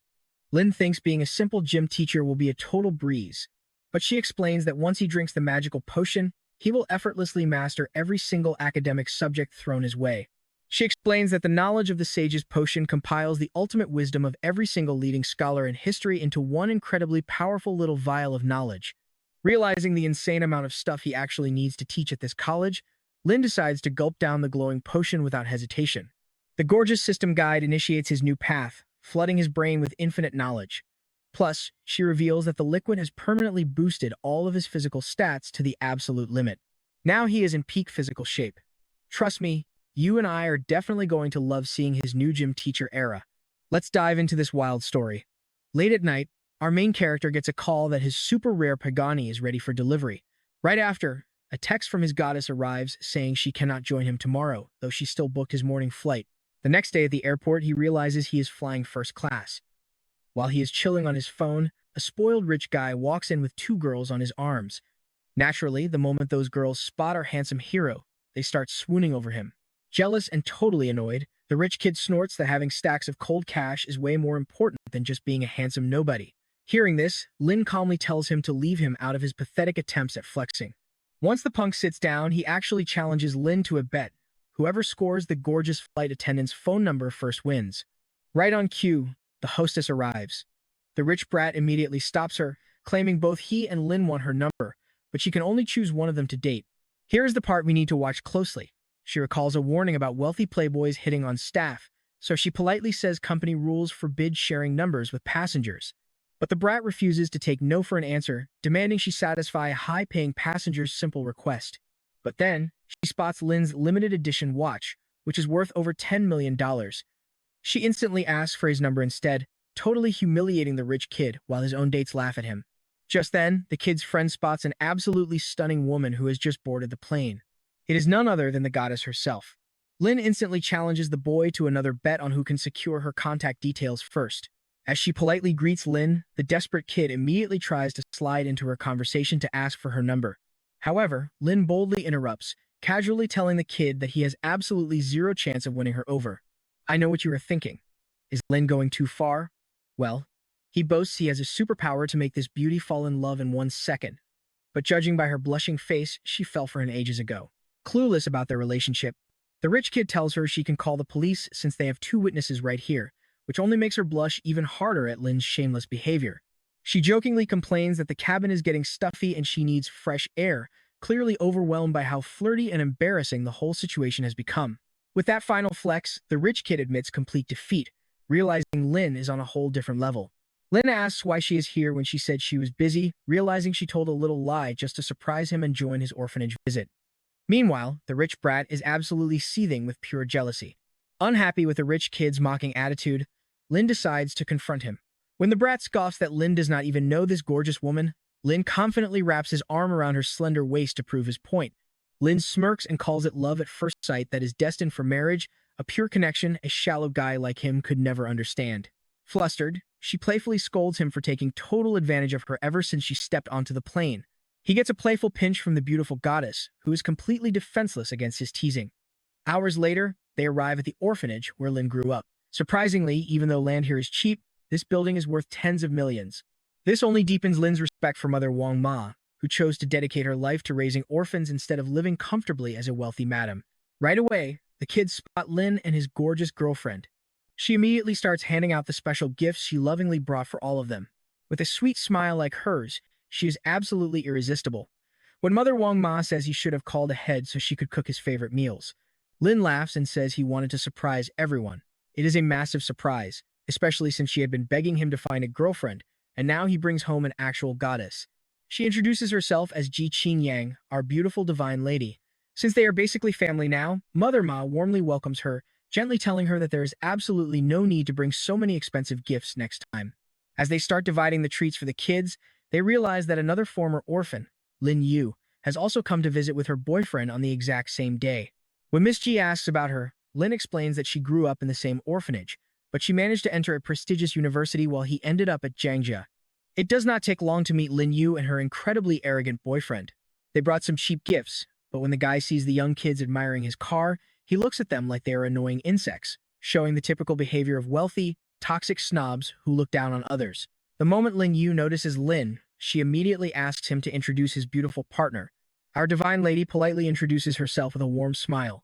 Yu is instantly struck by how stunning and pleasant she is, thinking she would make a perfect sister-in-law.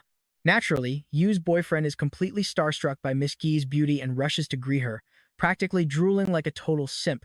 But Lin quickly cuts him off, saying they do not need to be formal, leaving the jealous simp furious that a guy like Lin scored such a goddess. To save face, the rich kid loudly announces he will donate 100,000 to the orphanage. When Mother Ma hesitates to accept it, Lin tells her to take the cash. After all, even a fly's leg is still meat, right? Offended, the young man dares Lin to match his donation. Lin instantly agrees, offering to donate 100 million. The boy thinks Lin is completely bluffing and tells him to stop telling such stupid jokes. Mother Ma tries to stop the argument since they just got here, but the arrogant guy keeps pushing, declaring that if Lin actually donates that much, he will donate 10 times more. Hearing this, Lin immediately makes a call to transfer 100 million directly to Mother Ma's account. When she sees the transaction notification, she nearly has a heart attack from all those zeros. Absolutely refusing to believe it, the rich kid rushes over to check Lin's phone himself. When he realizes it is absolutely real, Lin asks when he's going to drop his promised $1 billion donation. Even our divine lady sighs, realizing her boyfriend is a hopeless troublemaker who loves to provoke people. Completely humiliated, the guy has nowhere to hide his face. He quickly makes an excuse about having urgent business and runs away. As Lin Yu tries to chase after him, Lin stops her, saying she would never find happiness with a guy like that anyway.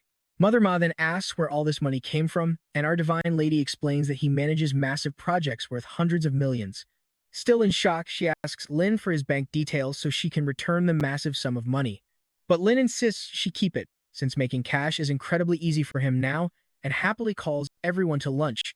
During their meal, the divine lady asks if he can accompany her to a local branch of her company to handle some sudden issues. It turns out she is actually the president of the very company Lin used to work for, the one he got fired from on his very first day. So she holds all the power, and you and I are about to see if she can fix this mess, even though Lin doubts she will find anything useful there. Alright, you and I are jumping right into a story where a naive girl decides to pay a surprise visit, while our main character says a quick goodbye to his foster mom before heading out. But right before they head to the local branch, the goddess finally looks down, realizes her outfit is way too casual, and runs to change. So he waits patiently outside, but then our gorgeous lady opens the door, asking him to zip up her back. Classic romance setup, right? But the zipper gets totally snagged on the fabric, forcing him to tell her to hold still while he grabs some scissors to cut it loose. Basically, a tiny piece of her inner clothing got frayed and stuck, meaning he had to snip the thread or that zipper was never going up. With the thread finally cut, they head straight to her company branch. The receptionists are completely shocked to see her, so she immediately orders the vice president to bring this year's financial accounts directly to the meeting room.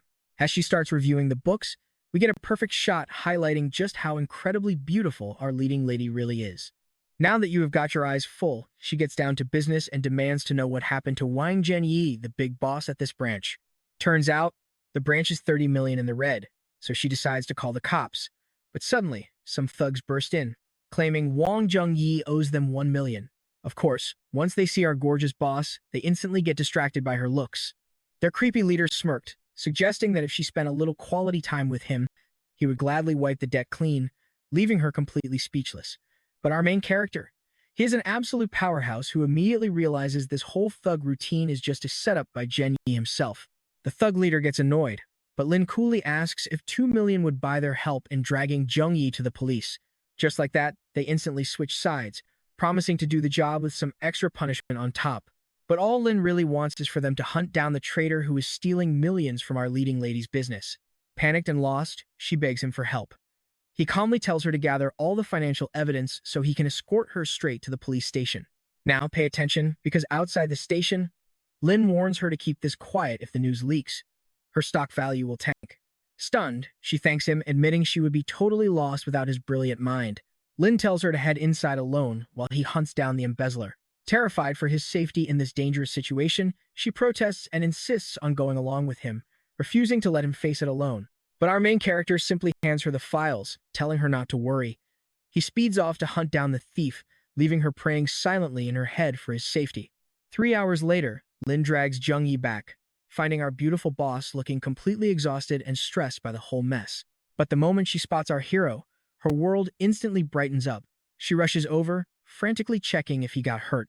But he just smiles, saying he is fine and the rest is up to the law. The crying trader begs Miss G for mercy, promising to return all the stolen cash, the mansion, the sports car, and everything else he bought. Too bad, it is far too late for him now. He is going to pay for his crimes, period. With the crisis averted, she suggests they go say goodbye to his mother and head back to Zhongai, where they can finally find a comfortable place to stay. She admits that everything worked out solely because of him. To reward his bravery, she offers to cook a special meal, shocking Lin, who did not expect a high-flying boss like her to have elite culinary skills. Right after, she jumps into the kitchen, eager to show off her cooking talents. And let's be honest, you and I can tell she has plenty of other talents too. While Lin devours the amazing food, she eagerly leans in, asking him to try even more. Between bites, he asks if her recent phone calls were about the embezzlement case. It turns out, she is already compiling evidence to safely hire a brand new manager first thing tomorrow morning. Hey, when you are the big president of a major company, you have got to handle corporate crises at lightning speed. Once Lin finishes his plate, he praises her incredible cooking and decides it is his turn to give her a reward.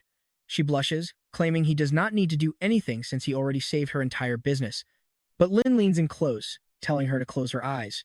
She gets a very special kiss from our main character, who clearly knows exactly how to get what he wants without hesitation. Waking up, he notices she already left early for the company. But then a sudden, mysterious phone call breaks the silence. It is the university human resources manager, letting him know he officially starts teaching tomorrow. Lin calmly replies that he will be on campus right on time.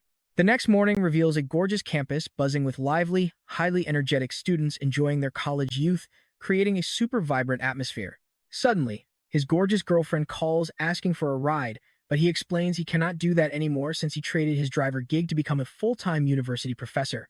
And since it is his very first day on the job, he absolutely cannot be late or leave early. She does not quite buy it at first, but with his incredible physique and the elite knowledge he absorbed from that magical potion, he is overqualified to teach these kids. In no time, the female students are drooling over him, whispering that if they had a professor this handsome, they would never skip a single lecture. Heading to the office, Lin introduces himself. That is where we meet the university director, Suji, who clearly does not play games. She immediately warns him that he is going to have to work incredibly hard. She hands him a tough initiation task, promising him his own class only after he completes it.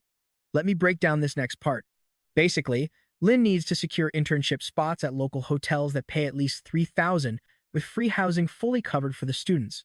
Seeing right through the director's little trap, he politely agrees to try his best despite how difficult it is. Afterward, another professor kindly shows him to his desk and shares some useful tips to help him wrap up the task faster. Lin pretends to call the recommended hotels, but our genius protagonist already has a far superior trick hiding up his sleeve. Since he literally owns the massive Peninsula Hotel, he just calls up his general manager, ordering him to meet up immediately on campus. Soon, Lin explains the strategy to his manager and walks right into the director's office. Seeing an outsider with him, she assumes he is breaking campus rules and is ready to yell at him. But Lin smoothly interrupts, explaining he did exactly what she asked by securing a premium internship, and this gentleman right here is the actual executive running the hotel. His manager, completely oblivious to the setup, assumes this strict director is actually the boss's new girlfriend. Talk about a massive misunderstanding. Stunned by his insane speed, she cannot believe he secured a slot already. Lin proudly introduces the general manager of the Peninsula Hotel, letting them discuss the final details. The manager introduces himself, offering a generous salary of $3,500, complete with free luxury housing. He even adds that if the school finds that too low, they can negotiate a higher rate. The director has zero complaints, and as we finish up today, Lin pockets career points, officially hitting 20% completion. Stick around for the next chapter. All right, you and I are about to watch this insane main character take over the world. As a reward, he gets the prestigious Longshin Research Institute. But honestly, Lin is just staring blankly into space, completely stunned. The professor asks if he is doing okay, and Lin just snaps out of it, saying he was lost in thought. Plus, the professor is seriously amazed, solving such a brutal problem in record time. Unbelievable. A moment later, Lin's general manager waves goodbye and asks if they can finally get his classes scheduled for tomorrow. Talk about moving fast. With zero excuses left, the director finally agrees. With that settled, our awesome main character bids her farewell and heads out the door. But as soon as he leaves, the director pulls a sneaky move. She orders her staff to assign Lin to teach physical education. Why? Because the student attendance rate for gym class is a miserable 30%. Here is the trap. If attendance falls below 95%, the teacher's salary gets sliced in half. She is totally setting him up to fail, and she thinks it is the perfect plan. Ignorant of the trap, Lin goes to check out his new cruise port. Suddenly screech. A luxury car almost flattens him, and the driver actually has the nerve to blame him for it. This arrogant woman steps out, bragging that her precious ride is worth a whole $1,000,000. She scoffs, telling Lin he could never afford to pay for a single scratch. But Lin just shrugs. It is only an Audi A8, lady. He points out that even when he was driving a multi-million-dollar Pagani, he did not flex this hard. Of course, she does not believe a single word from this seemingly ordinary guy. Later, in the VIP meeting room, she gets called out for being late and blames some random idiot in the parking lot. Turns out, there has been a massive rivalry brewing between her and another top employee for a long time. But then our main character walks in. The arrogant lady nearly chokes when she realizes this quote-unquote bastard is the actual owner of the port. When Lin asks who she is, the vice president explains she is a famous manager. Well, since she is so famous, Lin tells them both to pack their bags because he does not need trashy attitudes here. The woman immediately panics, begging him for another chance. But Lin does not waste time on toxic people. Just like that, they are kicked out of the massive project, losing the opportunity of a lifetime. Next, the rival girl steps up to pitch her grand plan to build the world's biggest cruise terminal. Lin actually loves the idea, asking what she could accomplish with a massive $200 million budget. She confidently promises a top 5 global port. But then Lin drops a bomb. What if he invests $800 million instead to dominate the sector for 10 years? Everyone in the room goes dead silent.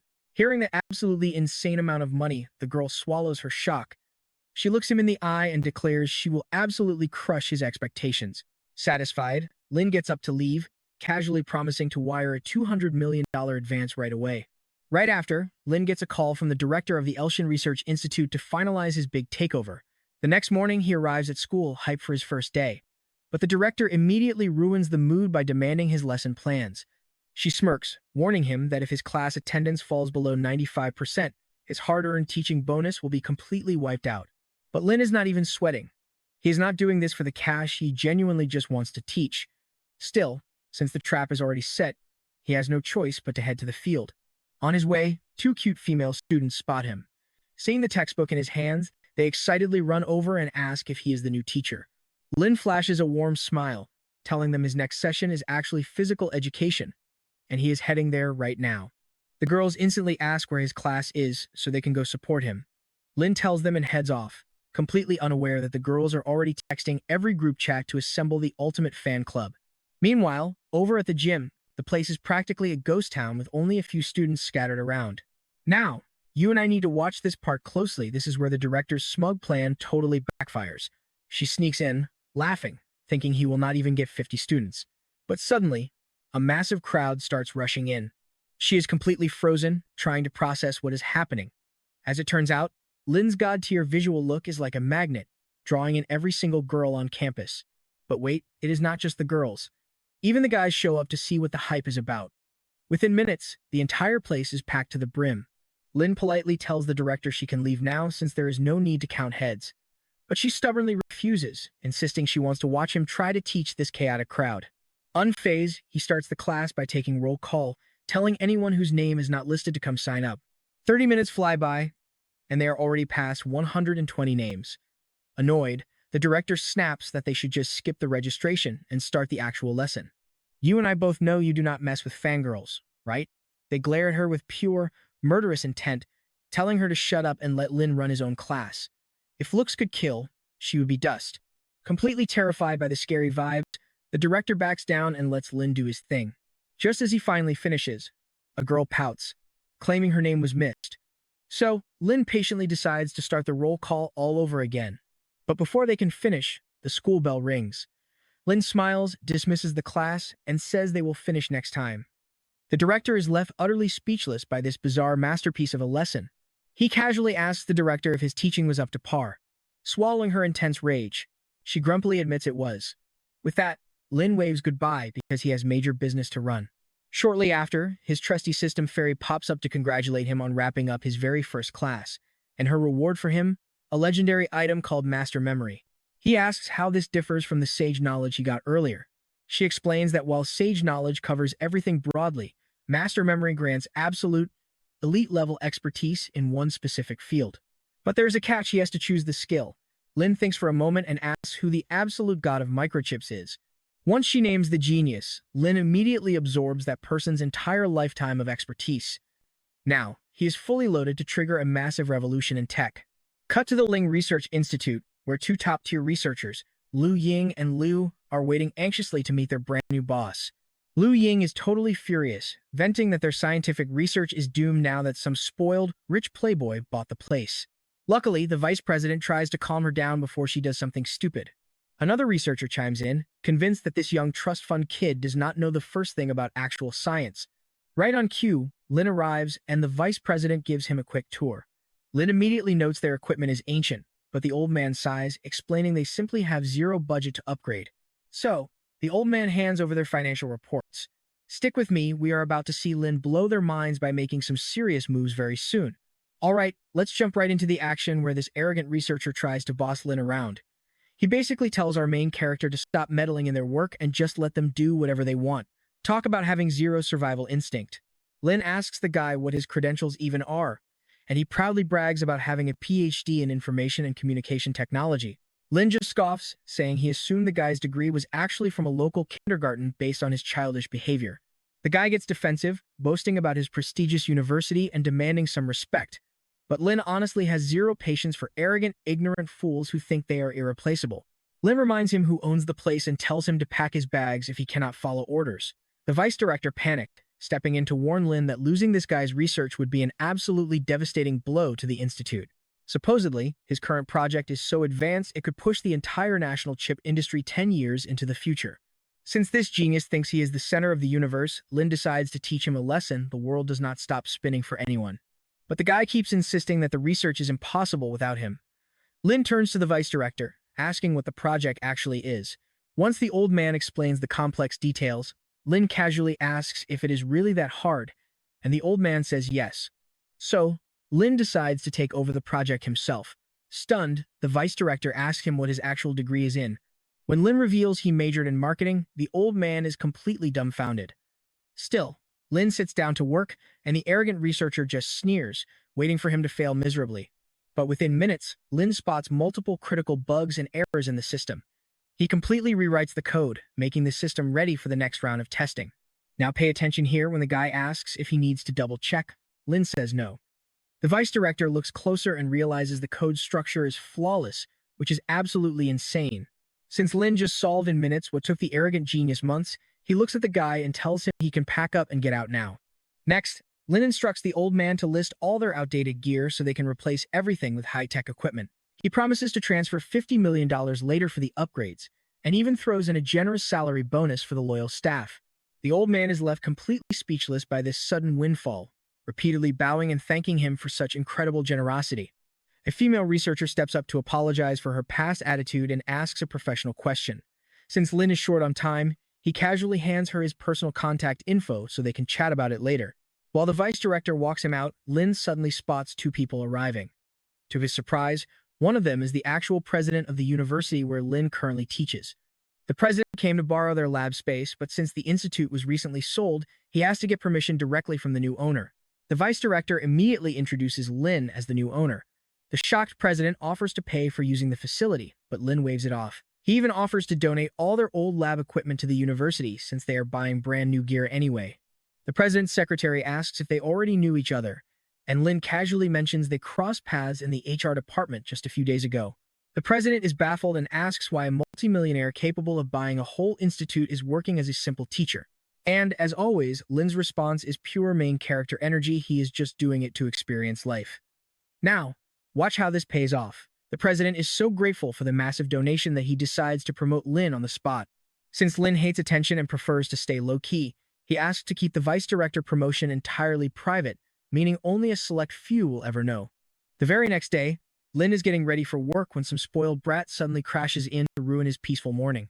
When Lin turns around and asks who the hell he is, we find out this kid is a self-proclaimed admirer of director Sue, and he falsely accuses Lin of harassing her. In reality, the kid is just burning with jealousy, and Lin can see right through it. The brat demands that Lin pack up and leave immediately. But since Lin does not take orders from anyone, he decides to push his buttons even more.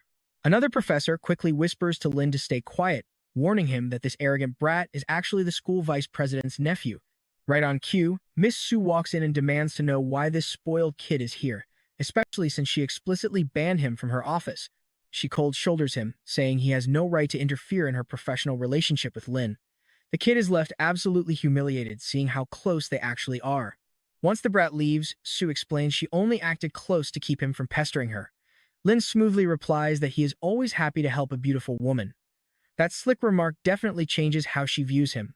A moment later, her phone rings. It is the university's vice president, and he is demanding to speak directly with Lin right away. Sue begs Lin to behave so he does not make his situation worse.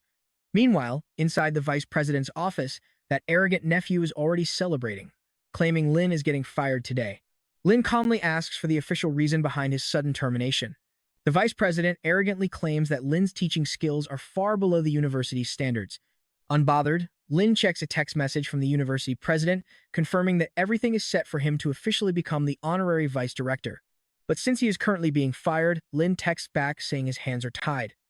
Hearing this, the panicked president immediately rushes to the office to see what is going on. The vice president tries to argue that Lin is incompetent and unfit to work there.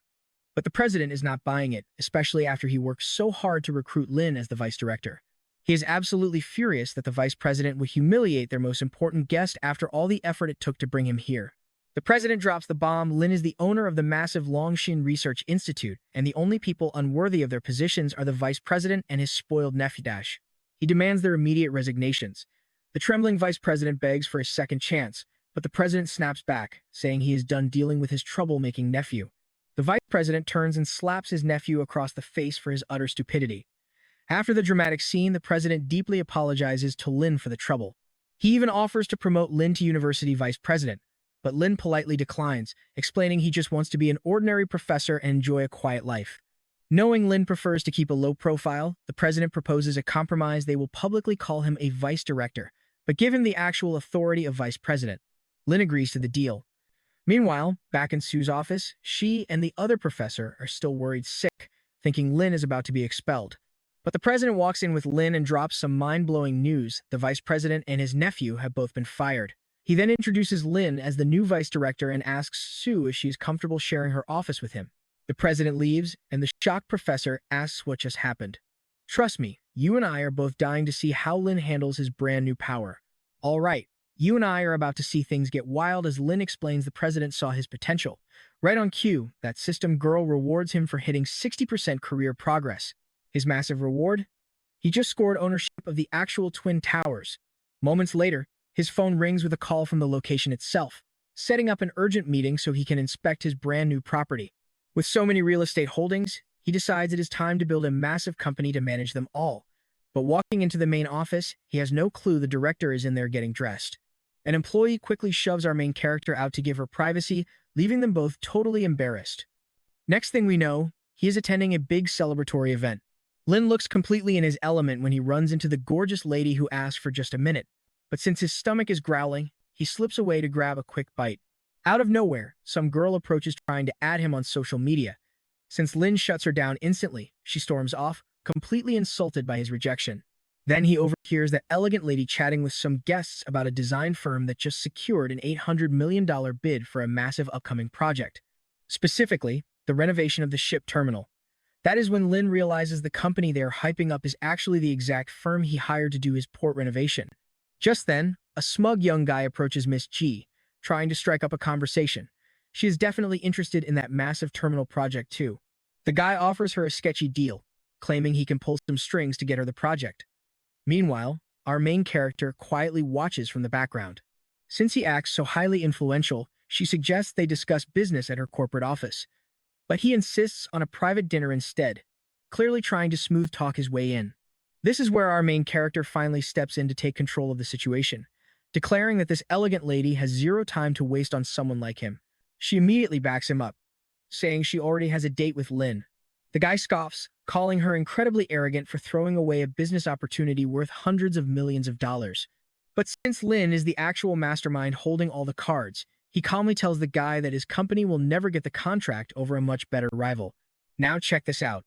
Lin convinces the guy to call his cousin, who runs that major design firm, and tells him to put it on speaker so everyone can hear.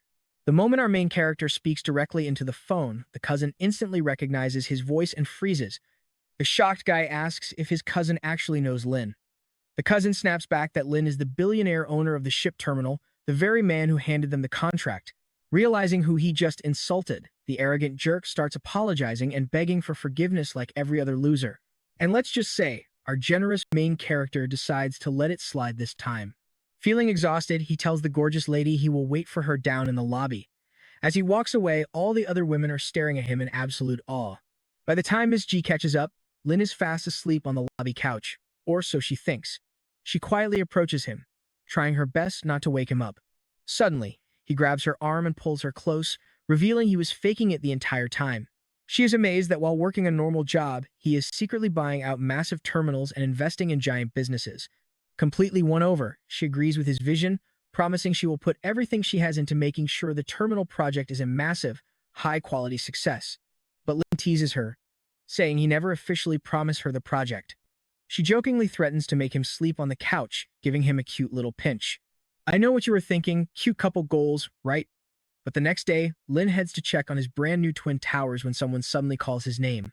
It turns out to be Mo Chin Wan, one of his old classmates. She asks how he is making a living these days, and he tells her he is working as a university professor. Immediately, she starts looking down on his teaching job, bragging about her massive salary compared to his, even though he was the undisputed class nerd back in the day. Then she asks why he is even hanging around the Twin Towers.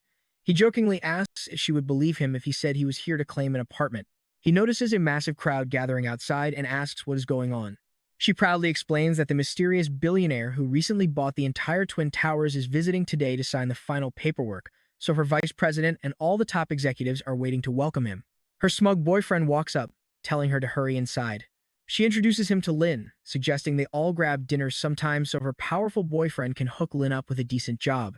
But the arrogant jerk immediately shuts down the idea. He bluntly tells her that Lin is way too unimportant to waste a dinner on. Claiming it would be a total waste of his precious time, he pulls her away. They walk off, completely unaware of who they are actually insulting. Lin is honestly blown away by how incredibly rude the guy was. Walking toward the massive welcoming committee waiting for him, he mutters that he only bought 2 buildings. Yet they threw this huge party.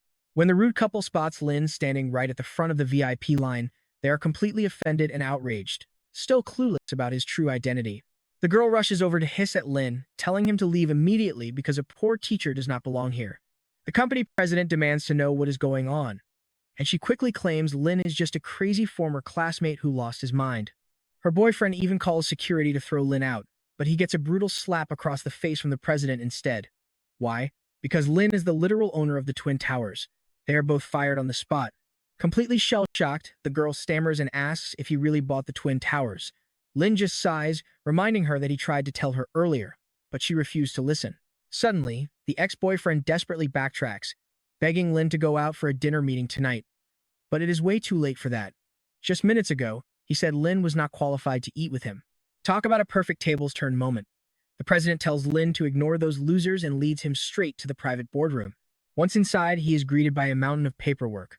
Just looking at the endless stack makes him exhausted, but 30 minutes later, our main character finally signs the last page. With that, the president warmly congratulates him on his new acquisition. He then asks if Lin has a trusted candidate in mind to manage the daily operations of the Twin Towers. Lin asks if the president has any recommendations. Hearing a solid candidate's name, Lin tells him to contact them immediately so they can finalize all the official hiring details. As he heads out, we see the miserable couple of newly fired losers standing in the lobby. Having successfully ruined their entire careers by insulting the literal owner, the girl immediately takes this chance to dump the guy she proudly called her boyfriend just minutes ago. She claims she will go back to Lin since he once wrote her a love letter. And that is where we leave it, with a greedy ex-girlfriend getting exactly what she deserves. Absolute karma. Right. Clearly, cash is the only thing that matters to these snakes, but soon, a beautiful lady steps in. Just then, our main character appears, only for another gold digger to throw herself at him, claiming she just got dumped. He coldly asks what that has to do with him, and she replies that since he wrote her a love letter back then, she is generously giving him a chance. She tells him to jump at the opportunity. But trust me, she must have lost her mind because the guy who actually wrote that letter was someone else entirely. Alright, you and I are jumping right into the moment this toxic snake gets completely humiliated in front of everyone for her trashy attitude. With his business done, our main character says goodbye and heads out. But get this, the shameless rattlesnake literally sneaks into his passenger's seat without asking, demanding a ride home since she just got fired from her job. I know what you are thinking, the sheer nerve of this girl. Naturally, our main character is absolutely furious. She keeps clinging to the past, insisting she has a right to stay just because they used to be high school classmates. But when she flat out refuses to budge, he does not hesitate to call the cops, finally forcing her to get out. Next up, we are shifting to a tense face-off where a shady guy is aggressively demanding compensation from Miss Yin, claiming she overreacted. Stick around, because this is where the real trouble begins. Trust me, she confidently offers to pay for the damages. But this sketchy old guy figures there's no way she has that kind of cash. So, he comes up with a sleazy backup plan to collect, demanding she become his personal secretary. That way, he can slowly chip away at her salary to cover the costs. But here's the thing, her entire vibe shifts and she snaps, telling the old creep he's out of his mind. The total scumbag suddenly pulls a chemically soaked rag right out of his pocket and presses it over Miss Yin's face, making her feel dizzy almost instantly as she inhales the fumes. But thankfully, our main character suddenly crashes the party, and we're about to witness one of the most satisfying rescues as she runs into his arms. He asks why her wrist is so red, and she admits that the bastard from earlier tried to knock her out. Stick with me, because his revenge is going to be epic. Alright, you and I are jumping right into the drama. When Lin asks what happened, Yin tells him the creep's ridiculous story. Apparently, the wind blew her bike onto his car, and he demanded she pay up. But Lin is sharp. He immediately catches the lie. It was barely even breezy today, so there was absolutely no way her heavy motorcycle just tipped over on its own. Point of fact, there is a security camera right there. Lin calmly suggests they check the footage together to see if this guy is telling the truth. That shut him up fast.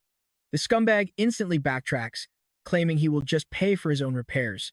Seeing how desperate the guy is to leave, our main character warns him that if anything is fishy, he is calling the cops. Hearing that, the guy drops to his knees, begging Lin not to call the authorities. He pulls the classic excuse, claiming he has a wife and young kids to support. Now pay attention here. He certainly was not thinking about his precious family when he tried to drug this poor woman and kidnap her just a few minutes ago. Since Lin is feeling generous, he lets the creep off with a final warning. Next time, it is straight to jail. After all the chaos, Miss Yin mutters that she is feeling dizzy, so Lin decides to drive her home. In the car, he asks why a sales manager like her does not own a vehicle. She explains that since her promotion is so brand new, making a big purchase right now isn't smart. He tells her to ignore what gossipers think, promising that they will visit a dealership together very soon so she can pick out whatever ride she wants. Suddenly, Miss Yin starts hallucinating, thanks to the chemical she breathed in earlier. And before we know it, she is literally offering her own body as payment to our main character for saving her. I know what you were thinking, and yeah, Lin is tempted. But he tells her to stay calm because they are almost at her place. They pull up to her apartment, and wow, it is a total disaster zone. She clearly has zero time to clean. Embarrassed by the mess, she scrambles to tidy up while apologizing profusely. Lin complains that it is incredibly warm inside. She tells him to relax while she takes a quick shower, and they can grab a bite to eat right after. So, he sits down and decides to pass the time by playing a super popular mobile game we all know. But before long, she walks out, begging him to check on her because her body is burning up and she is still dizzy. Normally, we would just call this a fever, but her issue is way different. As she rests in bed, he asks if she lives all by herself, and she reveals she recently got a divorce. So yeah, she's completely alone. Feeling vulnerable and needy, she begs Lin to stay by her side. After resisting for a bit, he finally gives in and decides to keep her company in bed. Even with a god backing him up, he still lets himself get swept up in the heat of the moment. Honestly, after his past betrayal, his trust in humanity is basically gone. Afterwards, he asks her what caused the divorce. She sighs and explains that the second her ex-husband cheated on her, their marriage was officially over. Lin says he cannot understand how any man could cheat on someone so gorgeous. Guess he forgot about his own divine lady. Now that his job here is done, he decides it is time to head out. But she begs him to stay. It is already super late, and driving home tired is dangerous, so she suggests he just leave tomorrow morning. But since he has classes to teach and her place is miles away from the college, he heads out anyway. The next morning, he arrives at work and immediately notices something weird with his desk. The secretary explains that as the new vice director, he has to share an office with Director Sue. But Lin refuses to live with a tigress and begs for help moving his desk back. And trust me, you and I are going to love seeing how Sue reacts to this. Let's jump back in just as the fierce director herself shows up. Flustered and not knowing where to hide his face, Lin tries to play it cool, desperately claiming she must have heard him wrong. Later that afternoon, a sudden phone call completely shatters her peace. One of her top students is threatening to jump from a building, throwing the director into a state of absolute panic. While rushing out, she explains the terrifying situation to Lin and the secretary. Apparently, the poor girl was pushed to the edge by some heavy drama going down in her workplace. Since heading there alone is a terrible idea, she brings our protagonist along for support. In the car, Lin asks about the girl, and the director reveals she is Sunun Xiaoyu, a brilliant star student who is supposed to graduate this year. After starting her internship and renting her own apartment, the director lost touch and didn't know much about her situation. Here's where things get interesting. When the secretary asks where the student worked, the director reveals she was employed in the capital, Zhanghan. The company name instantly rings a bell for Lin, who realizes it is actually Kim Han's business. Before long, they finally pull up to the chaotic scene. They immediately spot the figure standing right on the ledge of the roof. Sure enough, it is a stunning, pink-haired girl ready to leap. Terrified, the director wastes no time and rushes straight inside. The police try to block their way, but she insists they are her teachers and can talk her down. Realizing they might be her only hope, the officer decides to let them through. All right, you and I are diving straight into the drama where a worried teacher begs them to save a young girl. The director gently asks why she wanted to end her life, especially after just landing a great job. She begs her to calm down and share her story, reminding her that they are only there to help. Sobbing, the girl reveals she was assaulted, and since her own boyfriend did not believe her, she lost all hope. This horrific confession leaves every teacher standing there completely speechless. But Lin steps in, gently telling her to calm down and name the monster who did this. Crying in absolute agony, the poor girl reveals that the monster is actually the vice president of her new company, someone she never expected would do this. The director desperately tries to soothe her pain, but in her rush to help, she accidentally steps much closer to the edge than she should have. Panicking as the director gets closer, the terrified girl screams for everyone to stay back, threatening to jump if anyone takes another step. But Lin, completely done with the dramatic standoff, bluntly tells her to go ahead and jump instead of wasting everyone's precious time. Now, pay attention here. If she dies, her death is totally meaningless because her abuser gets away scot-free. The director quickly jumps in, promising they will indeed find a way to get her justice. But the devastated girl does not believe them at all, crying that her attacker is a powerful vice president of a massive corporation they can never hope to fight. Lin flatly promises he will throw the bastard in jail, but if she still wants to end it, he won't stop her, so she needs to decide fast because he is not wasting his day. As Xiaoyu opens her mouth to reply, she suddenly loses her footing and slips, heading straight for a fatal fall. Thankfully, our main character lunges forward, catching her in his arms and pulling her back to absolute safety. The amazed police officers shower him with praise for his lightning reflexes, but he just brushes it off like it is no big deal. Now they just need to take her formal statement so they can legally bring this predator to justice. The teacher nervously asks if justice is even possible against a massive conglomerate like Zhanghan Capital. But before anyone can answer, she realizes Lin is already marching straight toward their corporate headquarters. Miss Sue runs after him, asking if he honestly thinks he can do a better job than the police. But he simply replies that Xiaoyu is a student at his university, so she is his responsibility. He is determined to uncover the evidence and deliver justice himself. Desperate to stop him, she leaves her secretary in charge of the girls and jumps into his car, begging him to calm down. She wants justice too, but points out they do not even know the guy's identity, pleading with him not to act so recklessly. He coldly tells her to mind her own business and get out of his vehicle.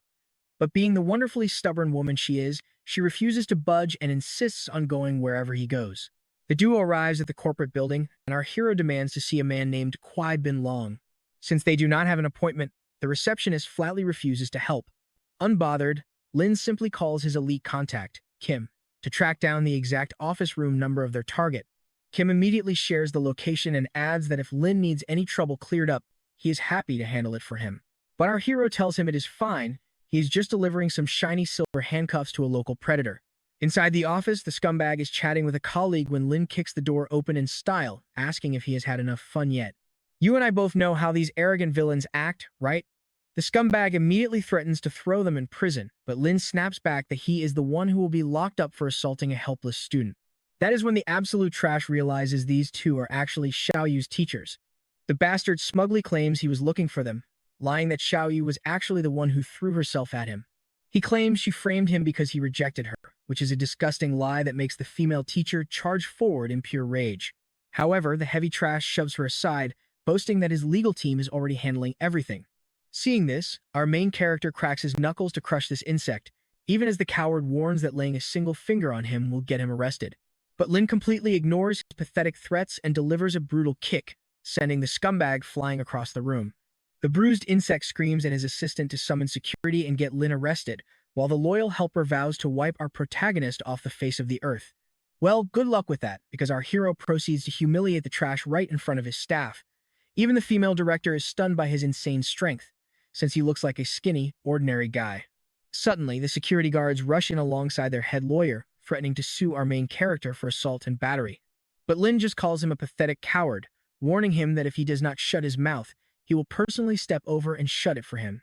The bleeding executive sneers that this entire business belongs to the powerful young Kim, warning Lin that he will end up 6 feet under.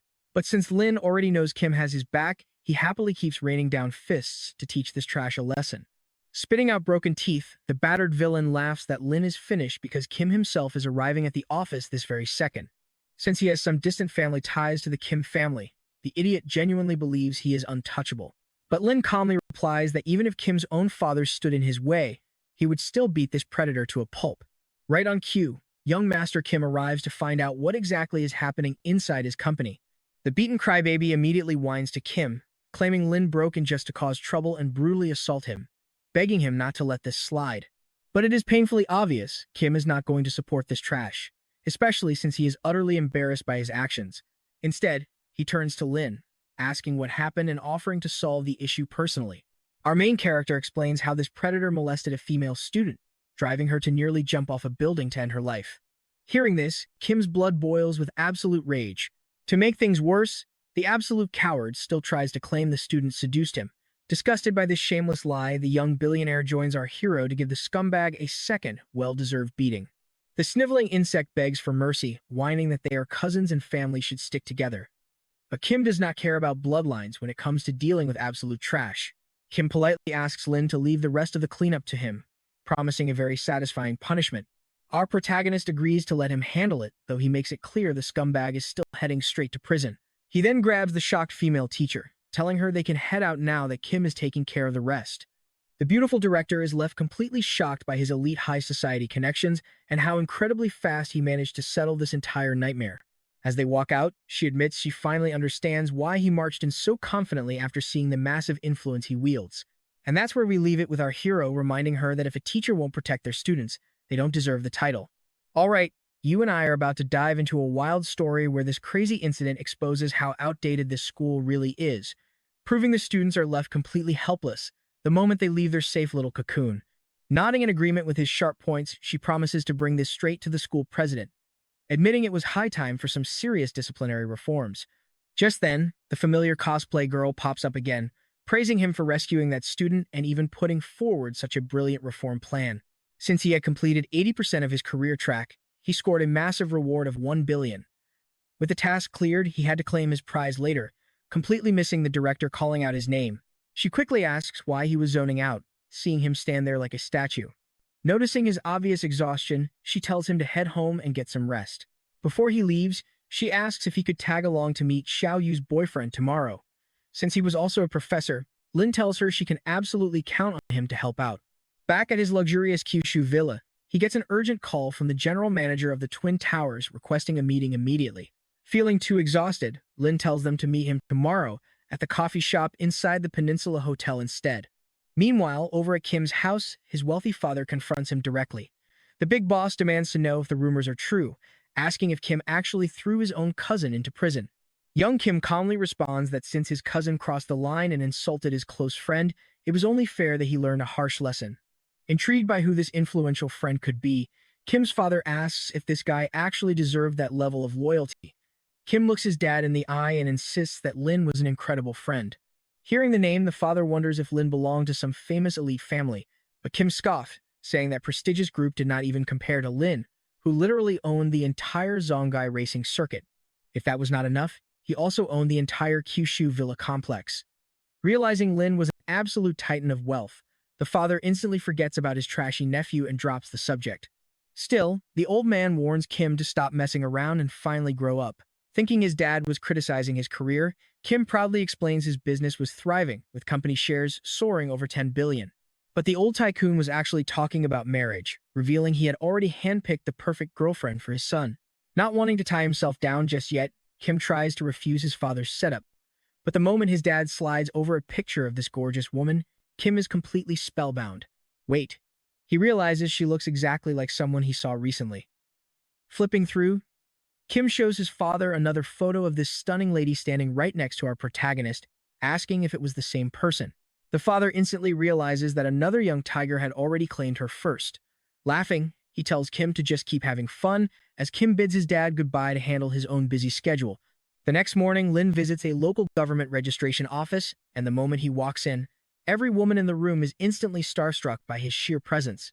At the front desk, a receptionist named Feng Shuwei warmly greets him. He hands over the official documents for his company's registration, and she eagerly passes him 2 forms to fill out. When she shyly suggests adding him on social media for future updates, he smoothly replies that he will just come see her directly if he needs help, leaving the poor girl blushing even harder. Naturally, a jealous supervisor nearby notices the receptionist completely swooning over our main character, and he is absolutely not happy about it. Lin steps up to submit his completed paperwork to officially register his business. But this petty, jealous supervisor immediately starts power tripping, calling out one tiny issue after another just to block our main character's application. This unfair stalling completely outrages the beautiful receptionist. Fed up with the bald manager's blatant jealousy, she actually snaps and starts scolding her own boss right then and there. Without flinching, Lin slides over the bank receipt showing the registered capital he declared on his form, a jaw-dropping 500 million. The female staff whisper in awe, wondering why someone so insanely wealthy is doing errands alone without a personal secretary. Seeing how rich and handsome he was, the receptionist completely loses her heart to him. Desperate to save face, the bitter supervisor rejects the form again, claiming the registration address of the Twin Towers is invalid. He demands Lin specify the exact floor his company owns, but Lin casually reveals that he bought the entire Twin Towers, pulling out a contract proving he paid $18 billion for them yesterday. And let's be real, you and I have to admire how humble our main character is. Truly a man of the people. Lin then coldly asks if there are any other errors, completely done with this clown. Face thoroughly slapped, the supervisor shuts his mouth and quickly processes the paperwork, leaving Lin feeling one step closer to his ultimate goal. Back in his car, Lin gets a call from Director Su, who reveals she tracked down Xiao Yu's boyfriend and set up a meeting nearby. Lin promises to be at the location in exactly 20 minutes. Exactly 20 minutes later, he arrives at the cafe and easily spots the director waiting for him on the 2nd floor. Since the boyfriend had not arrived yet, she explains that graduation is just a month away, making students act reckless. Plus, she warns Lin that the boy's family holds a very powerful position in society. Speaking of this complete scumbag, he finally walks in. And trust me, you and I are about to see exactly why this kid deserves a massive reality check. The brat's sheer arrogance is disgusting as he demands his teachers get straight to the point because he has better things to do. Ignoring his attitude, the director states they are here to discuss Xiao Yu, who almost ended her life. But the jerk scoffs, claiming her life has absolutely nothing to do with him anymore. The director explains they are not trying to force him back to her, but just want him to comfort her so she can heal. This utter trash of a human replies that he only saw her as an easy target and never actually planned on a real relationship. Hearing this vile trash talk, an enraged director Sue raises her hand, fully prepared to slap this arrogant fly into next week. Honestly, she should have, but Lin holds her back as the coward smirks and walks away, completely refusing to help. Fuming, she snaps at Lin, arguing that he should have let her beat the living daylights out of him. But Lin points out that if someone recorded that, her career would be totally ruined. He then casually mentions he needs the afternoon off to handle some business, telling her to relax. She just sighs, wondering how such trash can even exist. Meanwhile, inside the brat's car, his father furiously scolds him for being late to meet a massive VIP, while the boy arrogantly asks if this big shot is actually that wealthy. His father snaps back, warning that he only brought him along to prepare him to inherit the family business, so he better shut up and not ruin this multi-million-dollar deal. The cocky kid promises he won't mess it up. Right then, the father calls their mysterious business partner to announce their arrival, and Lin steps out to personally welcome his guests. The arrogant brat freezes in sheer disbelief, seeing Lin and assuming his teacher followed him here just to lecture him about his ex-girlfriend again. Noticing his son's bizarre reaction, the father demands to know what is going on. The idiot explains that Lin is just a lowly school director who scolded him this morning and is now stalking him. Lin smiles and tells the father he raised a wonderfully polite son. Realizing his kid just insulted the $18 billion tycoon, the dad explodes in rage, slapping him silly while the brat screams, having no idea why he is getting beaten. And honestly, you and I just love to see a satisfying ending like this. Alright, you and I are jumping right into a wild moment where this arrogant brat calls Lin a mere professor right before his own dad drops a massive bomb. Furious that his son dared to insult our main character, the dad promises to be him black and blue until sunrise. Meanwhile, Lin just casually drops that he only teaches to experience the simple life.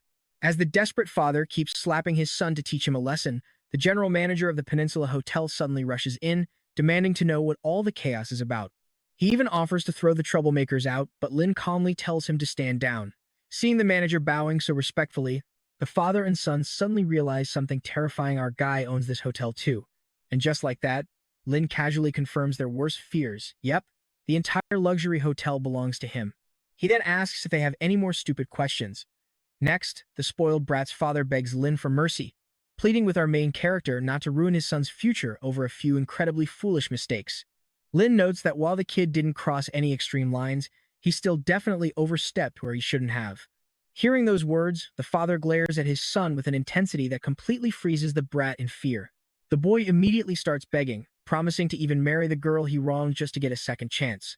But Lin doesn't want any of that drama. He simply tells them to forget this entire mess and demands that the brat never, ever bother that poor girl again.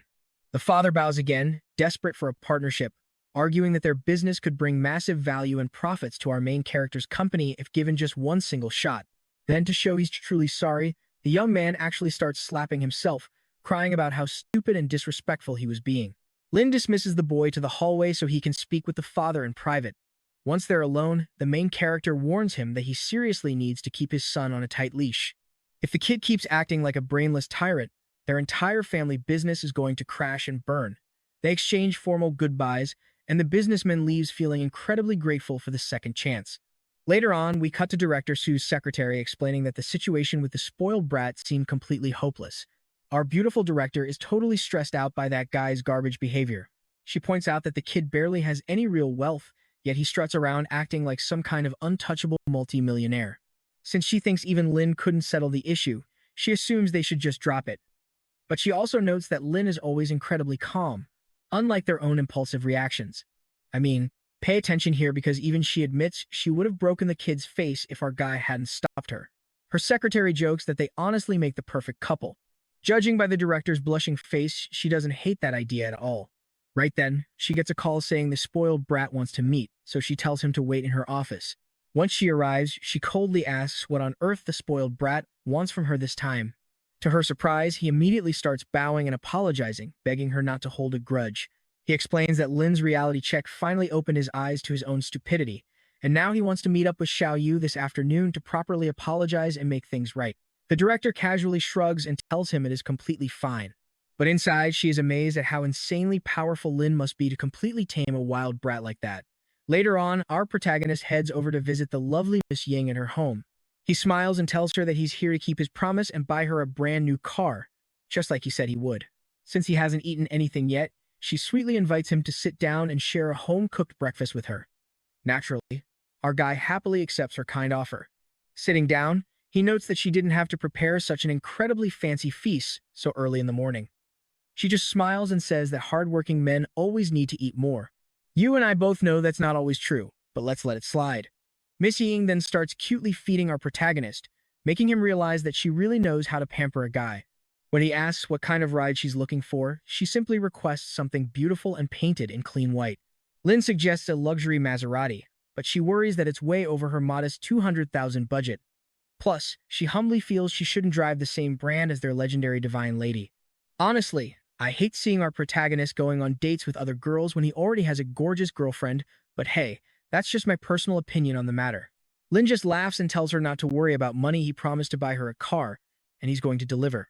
They arrive at a high-end dealership, and a slick salesman immediately approaches them, asking what kind of luxury vehicle they're interested in purchasing today. But the moment she explains the car is for her and her budget is only 200,000, the salesman's polite smile instantly vanishes into a cold sneer. He quickly shoves them off to a junior saleswoman, completely ignoring them because he thinks their budget is too pathetic. This snobbish attitude immediately ticks Lin off, as the guy avoids answering his questions and treats them like trash. The arrogant jerk shrugs, claiming he doesn't know anything and isn't obligated to waste his time helping them. Right then, the dealership manager bursts out of his office, frantically asking who owns the insane Pagani hypercar parked outside. The arrogant salesman's jaw drops when he sees the gorgeous, multi-million-dollar masterpiece parked outside. The manager explains that some VIP wants to drive in, but this legendary Pagani is completely blocking the driveway. He was just trying to find the owner so they could move it out of the way. Lin calmly apologizes, admitting the luxury ride is his and promising to move it in just a second. The snobbish salesman almost faints when he realizes this supposedly poor kid owns a literal hypercar. Lin casually adds that since their money isn't welcome here, they'll just shop at the rival dealership across the street. The manager panics, desperately begging Lin to stay and promising that they are incredibly valued customers. Even the trashy salesman starts crying for mercy, claiming he made a huge mistake. Too bad. Buddy, Lin has millions to burn, but not a single penny is going to this store. The furious manager fires the toxic salesman on the spot, marking yet another arrogant fool who lost his job by underestimating our main character. As they walk out, Missy sadly apologizes for embarrassing him, blaming her small budget. But Lin reminds her that when he first started at the company, she was the only one who guided him and taught him the ropes, so she never has to apologize to him. Changing the subject, he points to a gorgeous new car worth over 1.2 million. Stunned by its beauty, she worries driving this to work will make everyone think she has a rich sugar daddy. Lin just says all that matters is whether she loves the ride. With a gorgeous smile, she admits she loves it. And that's where we leave things today, as our main character casually swipes his card for the $1,000,000 gift. All right. You and I are diving into a wild story about a guy who just gifted a gorgeous car.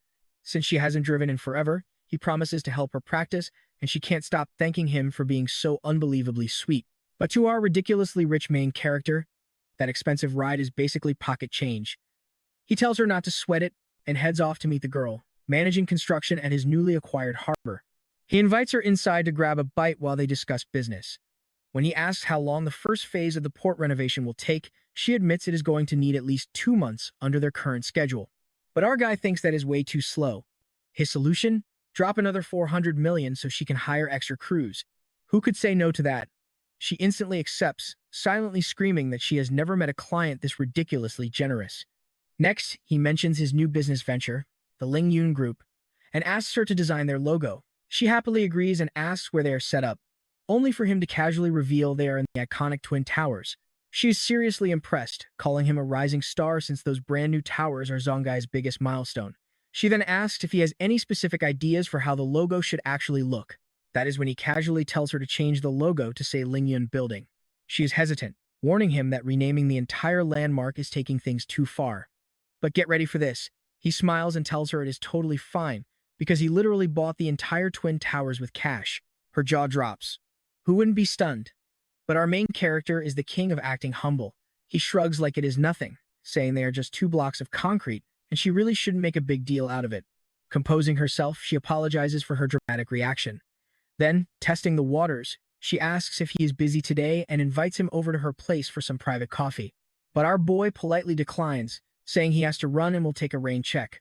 Feeling slightly rejected, she bids him farewell and promises to email over the design updates later. Right after she walks out, he spots Director Sue completely wasted, barely standing as a bar employee tries to carry her. He asks what is going on, and she slurs about it being a massive coincidence. The worker explains that she was just betrayed by some scumbag who ran off with his mistress, so she drank herself into a total stupor. Since he clearly knows her, the employee dumps her on him to avoid any drama. He scoops her up in a princess carry and tries to ask where she lives so he can get her home safely. But she just starts sobbing and venting, crying about how guys always pretend to be sweet when it is all just a dirty lie. Lin tries to defend himself, but honestly, she might need a warning because our playboy main character is next level. In her drunken daze, she sighs that he is already 10 times better than her trash ex. Buckled into the car, he keeps begging for her home address. But she flat out refuses to go back, leaving him with zero choices but to drive her straight to the luxury Peninsula Hotel. The moment they arrive, the general manager winks, asking if he has already charmed the school director too. It has only been a few days since the guy helped him at school, but Lin plays it cool, ordering their absolute best suite and some drinks. Safely tucked away in the massive room, she keeps drinking to wash away her painful heartbreak. She teasingly asks if he is scared of her before whispering about a special surprise. Now, I know what you are thinking, but my hands are tied here. YouTube rules mean we cannot show or say what actually went down in that room. The next morning, the system helper pops up, blushing furiously over whatever spicy scene she just witnessed. Awkwardness aside, she reports that his university teaching quest is already 70% complete, meaning he can unlock a brand new job right now if he wants.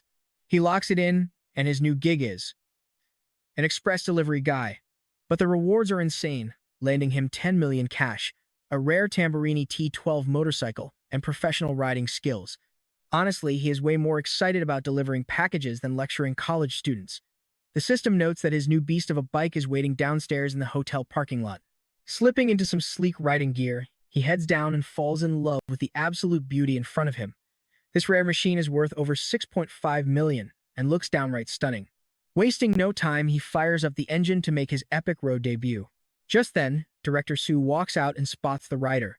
When she realizes it is him, her jaw drops as our handsome protagonist completely steals the spotlight with his new ride. She blushes and thanks him for saving her yesterday, but he just jokingly warns her to take it easy on the drinks next time. Curious, she asks why he never brought this gorgeous bike to campus before, especially since every female student on campus is already staring at him. He casually replies that school is a place for learning, not showing off. Smirking, she points out he is riding it right now and asks why. He just smiles and tells her he only came today to resign, so it really does not matter what he drives. Panicking, she asks if this sudden resignation is because of their wild night, but he immediately laughs it off. When she demands to know why on earth he would quit a prestigious teaching job, he casually explains he is starting as a delivery driver now, proving that even incredibly rich guys need active hobbies. She asks if she can place delivery orders specifically with him in the future. Honestly, we both know exactly what she's trying to do here. She leads him over to the Human Resources Department to wrap up his exit paperwork. But as soon as they finish, his delivery app pings with a fresh request. Even he is shocked by how insanely fast he got his first gig after registering. Duty calls. So he zips off to complete his first delivery and ends up meeting a gorgeous music teacher from Zongai. Suddenly, her incredibly spoiled son storms out, whiny that the delivery arrived way too fast before he could even play on his phone. Our protagonist gently advises the kid to practice his piano and appreciate his mother's hard work. But the brat scoffs, asking why a lowly delivery guy is lecturing him instead of playing. Noticing his terrible attitude, Lin casually replies that he actually does play the piano. The arrogant kid scoffs, refusing to believe him since the piano is a noble instrument that a poor courier could never afford to touch. The mother quickly steps in, apologizing profusely for raising such a spoiled brat. But Lin just smiles, saying it is perfectly fine and asks if he can jump on the keys to show off a little of his actual talent. She tells him to go right ahead, but warns him that her son is already past grade 8 level, which is way beyond what normal kids can achieve. He calmly replies that while he is mostly self-taught, he can easily play anything that is not meant for literal toddlers. For those who do not know, being self-taught means mastering a skill completely on your own, with zero help from teachers. The spoiled kid smirks and begs his mother to let this delivery guy embarrass himself. But Lin sets a condition. If he plays better, the kid has to obey his mom and practice diligently. Supremely confident that a delivery driver can never match his talent, the brat accepts, and Lin sits down at the bench. Secretly, our main character remembers that he has not touched a piano since unlocking the god-level wisdom of the sages. He begins to play, putting on an absolute masterclass. The mother is stunned to realize he is playing the 9th most difficult song on earth, and honestly, you and I are about to watch this kid get the reality check of a lifetime. Alright, you and I are jumping right in after he plays.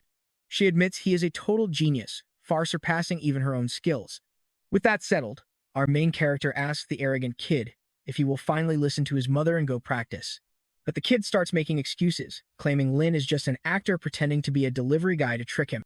Since Lin literally does not even know the kid's mom, he simply asks him if he is being a sore loser.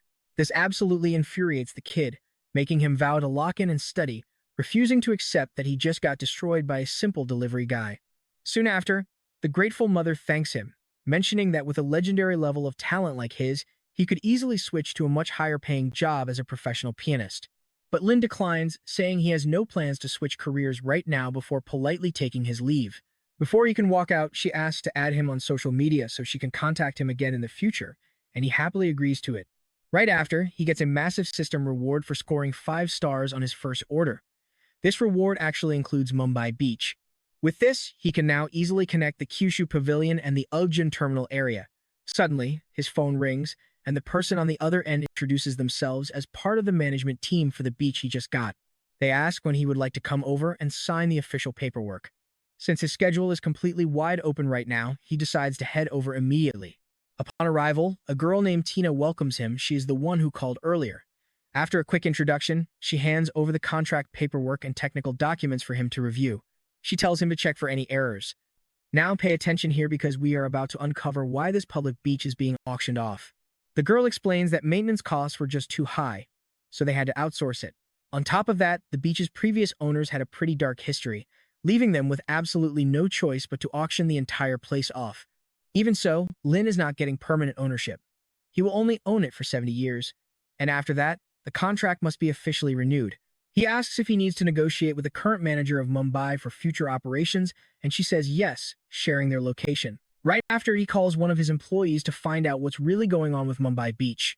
The employee warns him that the place is highly problematic. To make matters worse, they still owe over $200,000 to Lin's company. Hearing this, Lin orders him to compile all their debts so they can collect the cash immediately. When they arrive at the company headquarters, everything surprisingly looks completely normal on the surface. 2 company thugs quickly confront them, arrogantly asking what brought them here. Lin's assistant states they are here to see the manager, but the thugs lie right to their faces, claiming the boss is not in today in a weak attempt to trick them. However, since the manager's car is parked right outside, Lin does not buy their obvious lies. He boldly introduces our main character as the brand new owner of the Vanja Terminal and Mumbai Beach, proving this visit is not just about a simple debt. Hearing this, the thugs instantly pale, completely changing their attitudes to guide them straight to the boss. But Lin has completely lost his patience. He slams the documents right at them, coldly declaring that they will not be going to any office. Instead, he orders them to tell their boss to clear his men off Mumbai Beach immediately. On top of that, they must pay back every single cent they owe, warning them not to ruin their own peace over such a stupid matter. Terrified, the thugs rush straight to their boss's office, explaining exactly what just happened and passing along Lin's chilling threat. But the boss, a man named Eldon Lai, is incredibly annoyed by this news. Still, hearing that this new kid also owns the massive ship terminal, he finds himself slightly impressed by his sheer confidence. You and I both know how arrogant these villains get, right? So when his men doubt Lin, Eldon scowls and vows to go tomorrow to completely crush our main character's business. Meanwhile, Lin heads over to the Peninsula Hotel to look into their finances. The general manager quickly asks when he wants to review the account books, offering to send staff to prepare them. But Lin cuts him off, asking if the hotel has any massive, uncollected debts on the books. The manager sighs, admitting there are unpaid debts totaling around 3 million. Our main character demands to know why he was never told about this before. The manager nervously explains that it is incredibly complicated, as the debtors are dangerous people they simply cannot afford to cross. But when Lin takes a closer look at the blacklist, he spots young Master Kim's name right there. Seeing Lin pull out his phone to call Kim, the manager panics, begging him not to pick a fight with that powerful family. He adds that Kim brought several girls to the hotel last night and still hasn't paid, meaning they are likely still upstairs.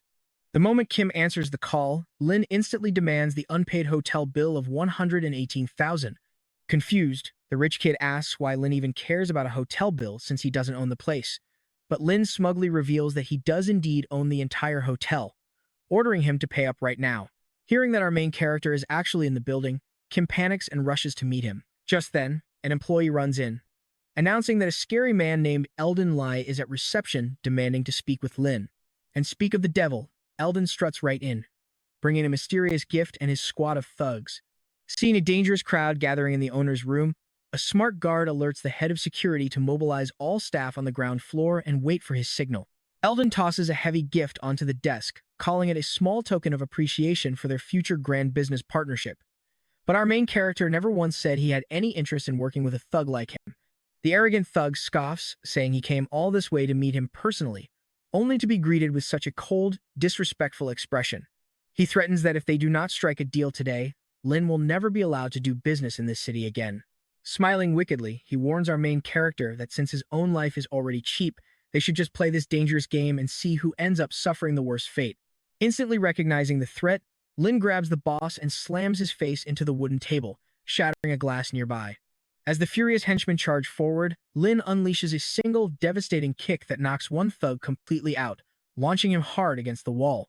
The bleeding boss screams at Lin not to be foolish, but Lin delivers a cold warning. He knows all their dirty crimes and proudly reveals that he does not just own the beach and terminal, but this entire luxury hotel as well. Plus, every single guard waiting downstairs is on his payroll. When the terrified thug looks out the window and sees the massive army of security waiting, he finally realizes that Lin is a monster you never cross. Since Eldon knows the dark underworld better than anyone, Lin reminds him that money buys unlimited power, leaving the trembling thug to imagine the horrific things that could happen to him next. Just then, young Master Kim walks right in, demanding to know what is happening and revealing he already knows these thugs. Eldon quickly begs Kim for help, claiming they had a minor business dispute with Lin. But Kim completely ignores him, turning to Lin to ask if these pathetic losers are even worthy of breathing the same air as him. Seeing their close friendship, the thugs freeze in terror. And as Lin tells Kim about their threats to ruin him, you and I can definitely agree these guys are absolutely finished. All right, you and I are jumping right back into the drama, as Kim demands to know which idiot spoke up, knowing the guy in black lacks the guts. That leaves only the freeloader from earlier. Kim sneers that the guy is not even worthy of talking business with Lin, instantly ordering them to get lost and leaving the henchmen wondering who this powerhouse actually is. But Kim does not stutter, barking at them to get out right now. Before they escape, Lin asks about their unpaid debt, and they quickly promise to return with every single cent. Young Kim then leans in, asking our main character if he should send a few guys to teach them a proper lesson. Lin waves it off since those small-timers are not worth his energy. Sensing an opportunity, the young heir suggests Lin wipe out his own $100,000 debt as a thank you for the help. Lin asks him if he has any shame at all. Kim just laughs it off, claiming businessmen can't afford shame, eventually convincing Lin to call their debt even. Right after, the Divine Lady calls to check if he is busy, but he reveals he quit his job. She playfully teases him, asking if he got fired for chasing after a student. Amused by her wild imagination, he simply replies that he enjoys experiencing different walks of life. Now that his teaching gig is done, he has pivoted to working as a delivery driver. She decides to place an order, and he smoothly answers that he could never reject her. Meanwhile, poor Kim is left standing there totally ignored and deeply offended by our main character. Honestly, you have to feel a little bad for Kim here, since he genuinely thinks they are best friends while Lin completely forgets he exists. Soon, Lin meets up with the Divine Lady, who praises his lightning-fast delivery. He cheekily points out that calling a man quick is not exactly a compliment, leaving her totally flustered and struggling to find a comeback. He then asks if she wants him to carry the groceries inside her house, but she explains that this place has its own kitchen, and the chef lets her use it whenever she wants. When she excitedly offers to show off her cooking skills once again, he quickly takes charge of the situation, telling her not to worry since he really does not want to endure her signature steaks today. Since his divine knowledge also includes elite cooking skills, he decides to show her how it is done. As we can see here, his cooking is easily at a professional level. Within minutes, a glorious feast is laid out before them. Just looking at it, the Divine Lady is utterly spellbound by the incredible spread, and her urge to dig in is absolutely overwhelming. She showers him with compliments, noting that even the aroma alone is heavenly. Hearing this, he smiles and tells her to start eating while he goes to pour her a fresh glass of juice. But as he steps away to grab the drink, a sudden scream echoes from the dining area, making him freeze and wonder what on earth just happened. Turns out, she is just completely blown away by the taste of his food. She declares it is far superior to any five-star restaurant she has ever visited, begging him to explain how he became such an incredible chef. He just plays it cool, teasingly claiming that he is simply a naturally gifted genius. She sighs, teasing him back that his ego is inflating so fast it is making him out of breath. Shifting gears, she asks what kind of reward he wants, though his intense gaze makes it pretty obvious what he is actually hoping for. To clear up any doubts, he boldly tells her that his true reward is already sitting right in front of him. He then asks what made her call him so early that morning, prompting her to explain it is nothing major. Honestly, watching her fall head over heels while this absolute player keeps finding sneaky ways to dodge commitment is just painful to watch. Putting the romantic drama aside, he agrees to accompany her to the site to check on the construction. Right here, we get a breathtaking view of how the massive port project is coming along. She mentions that the total renovation cost is projected to be around $300 million. Not wanting him to overspend, she suggests a way he could save up to $1.5 billion instead, but he casually asks why he would bother when he already has the cash. She warns him that with a project this massive, he needs a solid financial cushion in case of any critical emergencies or sudden setbacks. Lynn appreciates her sweet concern but reassures her that she has absolutely nothing to worry about, as he would never commit to an investment of this scale without having more than enough backup funds.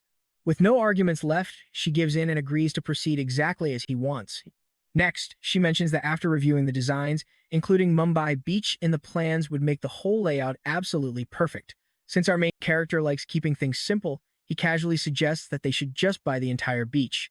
But she laughs, asking if he thinks he can just buy a beach on a whim. She explains that it is government-owned land, meaning even a billionaire like him cannot pull any strings this time. Deciding to play along with her teasing, he just smiles and goes with the flow of her playful banter. She sighs that wearing a bikini in a private pool just lacks excitement compared to sunbathing on a real beach. She jokingly adds that she expected her powerful boyfriend to make it happen, but clearly she overestimated his abilities. Just then, one of Lynn's on-site managers spots him and rushes over to deliver a report. He reveals that Eldon Lai has paid off his massive debt, meaning ownership of the Mumbai Beach business has officially transferred to them. The Divine Lady is left completely speechless, asking if she heard right and if he actually owns the beach now. Grinning ear to ear, he confirms the news and asks if she is ready for that beach sunbathe now. She pouts, calling him incredibly annoying for constantly laying these sweet traps for her. And honestly, you and I both know she absolutely loves falling for them. She happily tells him that now they own the entire terminal, he has to take her out to the open sea for a proper date whenever he finds some free time. He gladly accepts her proposal, promising to pack up all the gear and teach her how to scuba dive himself. She then brings up his plans to start a charitable foundation, mentioning that she has already reached out to some key connections. They can handle all the legal paperwork, and if he does not have a specific spot in mind, she can secure prime real estate. Gently holding her hands, he asks her to manage the setup and chooses a location herself. Specifically, he wants it housed in the Lingon building, which we know is actually the massive twin towers he bought earlier. Shocked, she asks if he owned those legendary towers too, and he finally confesses his secret purchase. Since he has to get back to his delivery shift, he tells her to stay safe on her way home, while she warmly reminds him to take care of himself as well. They share a sweet goodbye, but right after leaving, his phone buzzes with a new delivery order. The request is to purchase 2 girls' life buoys for $200 each. Brand does not matter. He arrives at a local beach shop and presents the specific order request to the store owner, who hands him a high-quality buoy priced at $209. Lin agrees to the price and asks for a printed receipt, since he needs it to officially complete his delivery on the app. The chatty shopkeeper starts bragging about his business philosophy of offering top-tier variety to customers, before suddenly offering to introduce our main character to some incredibly wealthy older women he knows on the side. Lin gets highly suspicious of the shopkeeper's sketchy side businesses, but he just grabs his purchase and heads out. And that is where we leave things today. Trust me, you and I are definitely going to want to see what happens next. Alright, you and I are about to watch our secretly billionaire main character handle the most arrogant clients on Earth. Arriving at the beach, Lin calls up the guy who ordered the swim buoys. But this spoiled kid claims he is too busy, demanding Lin deliver them directly to a giant red umbrella. But with the entire beach packed with identical red umbrellas, Lin is completely lost in the massive crowd. Luckily, the client and his group show up to grab the package. Instantly, one of the girls is totally mesmerized by our handsome main character. She immediately drags her friend over to check out the absolute stud delivering their gear. The second girl takes one look and completely agrees. She even asks why on earth someone this insanely good-looking is working as a simple delivery guy. Seeing this, the rich kid instantly gets hit with a wave of jealousy. Feeling rejected, he starts trash-talking Lin to save his own fragile ego. But the girls see right through his pathetic envy. Since Lin is incredibly handsome, the pink-haired girl thinks he would be the absolute perfect fit for her high-end clothing store. Ignoring the drama, Lin keeps it professional, states the price for the 2 buoys, and suggests they test them out. The boutique owner offers him a job right there, wanting him to manage her store. But Lin politely declines, completely uninterested, and casually asks which of them is actually going to pay for the gear. Suddenly, this annoying little brat loses his mind just because the price is slightly higher than he expected. He actually has the nerve to accuse Lin of trying to scam them for extra cash. He even claims Lin is forging fake receipts and bought cheaper, knockoff buoys to pocket the difference. Imagine accusing an actual, literal billionaire of stealing a few pennies. Hilarious, right? Watch closely here. Lin calmly asks if the kid honestly thinks he is hard up for pocket change. This sets the rich kid off, furiously asking if this delivery boy thinks he is wealthier than him. Annoyed, the nice girl steps in and offers to pay for the buoys herself. But since this ungrateful punk invited them, his fragile pride won't allow her to pay. He begrudgingly throws the cash at Lin. But when Lin counts the bills, he finds only 400. He is short 18 unans since each buoy was 209. The brat just sneers, saying that is not his problem. He insists he only authorized 200 each, refusing to pay a single extra cent. Meanwhile, his blue-haired female friend eagerly backs him up like a loyal little lapdog. So, our main character just hands the cash to the nice pink-haired girl. He tells her that since her cheap friends are clearly broke, she can keep the buoys as a gift, politely wishing her a wonderful day. But the moment Lin turns his back, the triggered rich kid explodes. Furious that a delivery guy basically called him poor, he starts bragging that his company makes over $2 million a year. Lin just chuckles, pointing out that someone making that much shouldn't be crying over a few petty unans. Determined to humiliate Lin, the brat decides to set a trap. He says he has one more custom order and challenges Lin to accept it. Of course, there is nothing our main character can't handle, but the kind pink-haired girl warns him not to take the bait, fearing he is walking into a trap. Instantly, her toxic friend snaps, demanding to know whose side she is actually on, leaving the nice girl stunned and silent. When Lin finally opens the new order request, he stares at it for a second. The absolute clown actually ordered a luxury Ferrari 812 super fast. You and I both know this guy has no intention of paying, boasting he will hand over the cash only when the supercar actually arrives. Talk about a perfect match of toxic trash. To their shock, Lin accepts the challenge and promises to deliver the Ferrari. Meanwhile, the rich kid tries to offer a drink to the pink-haired girl, but she completely ignores him. The toxic girl chimes in, claiming they were just having a little fun, questioning why her friend is acting so dramatic. But she fires back, calling their behavior incredibly petty and uncalled for. The rich kid is utterly shocked that she is actually standing up for a random delivery guy. Speak of the devil. Our absolute legend of a main character returns, carrying a sleek briefcase full of paperwork. The annoying brat immediately struts over, asking how he dared to show his face again. He smugly tells Lin to bow and call him boss 3 times to end this. But the awesome pink-haired girl immediately steps in to shut him down. She warns him that he is crossing the line, letting his pathetic desire to humiliate a stranger go way too far.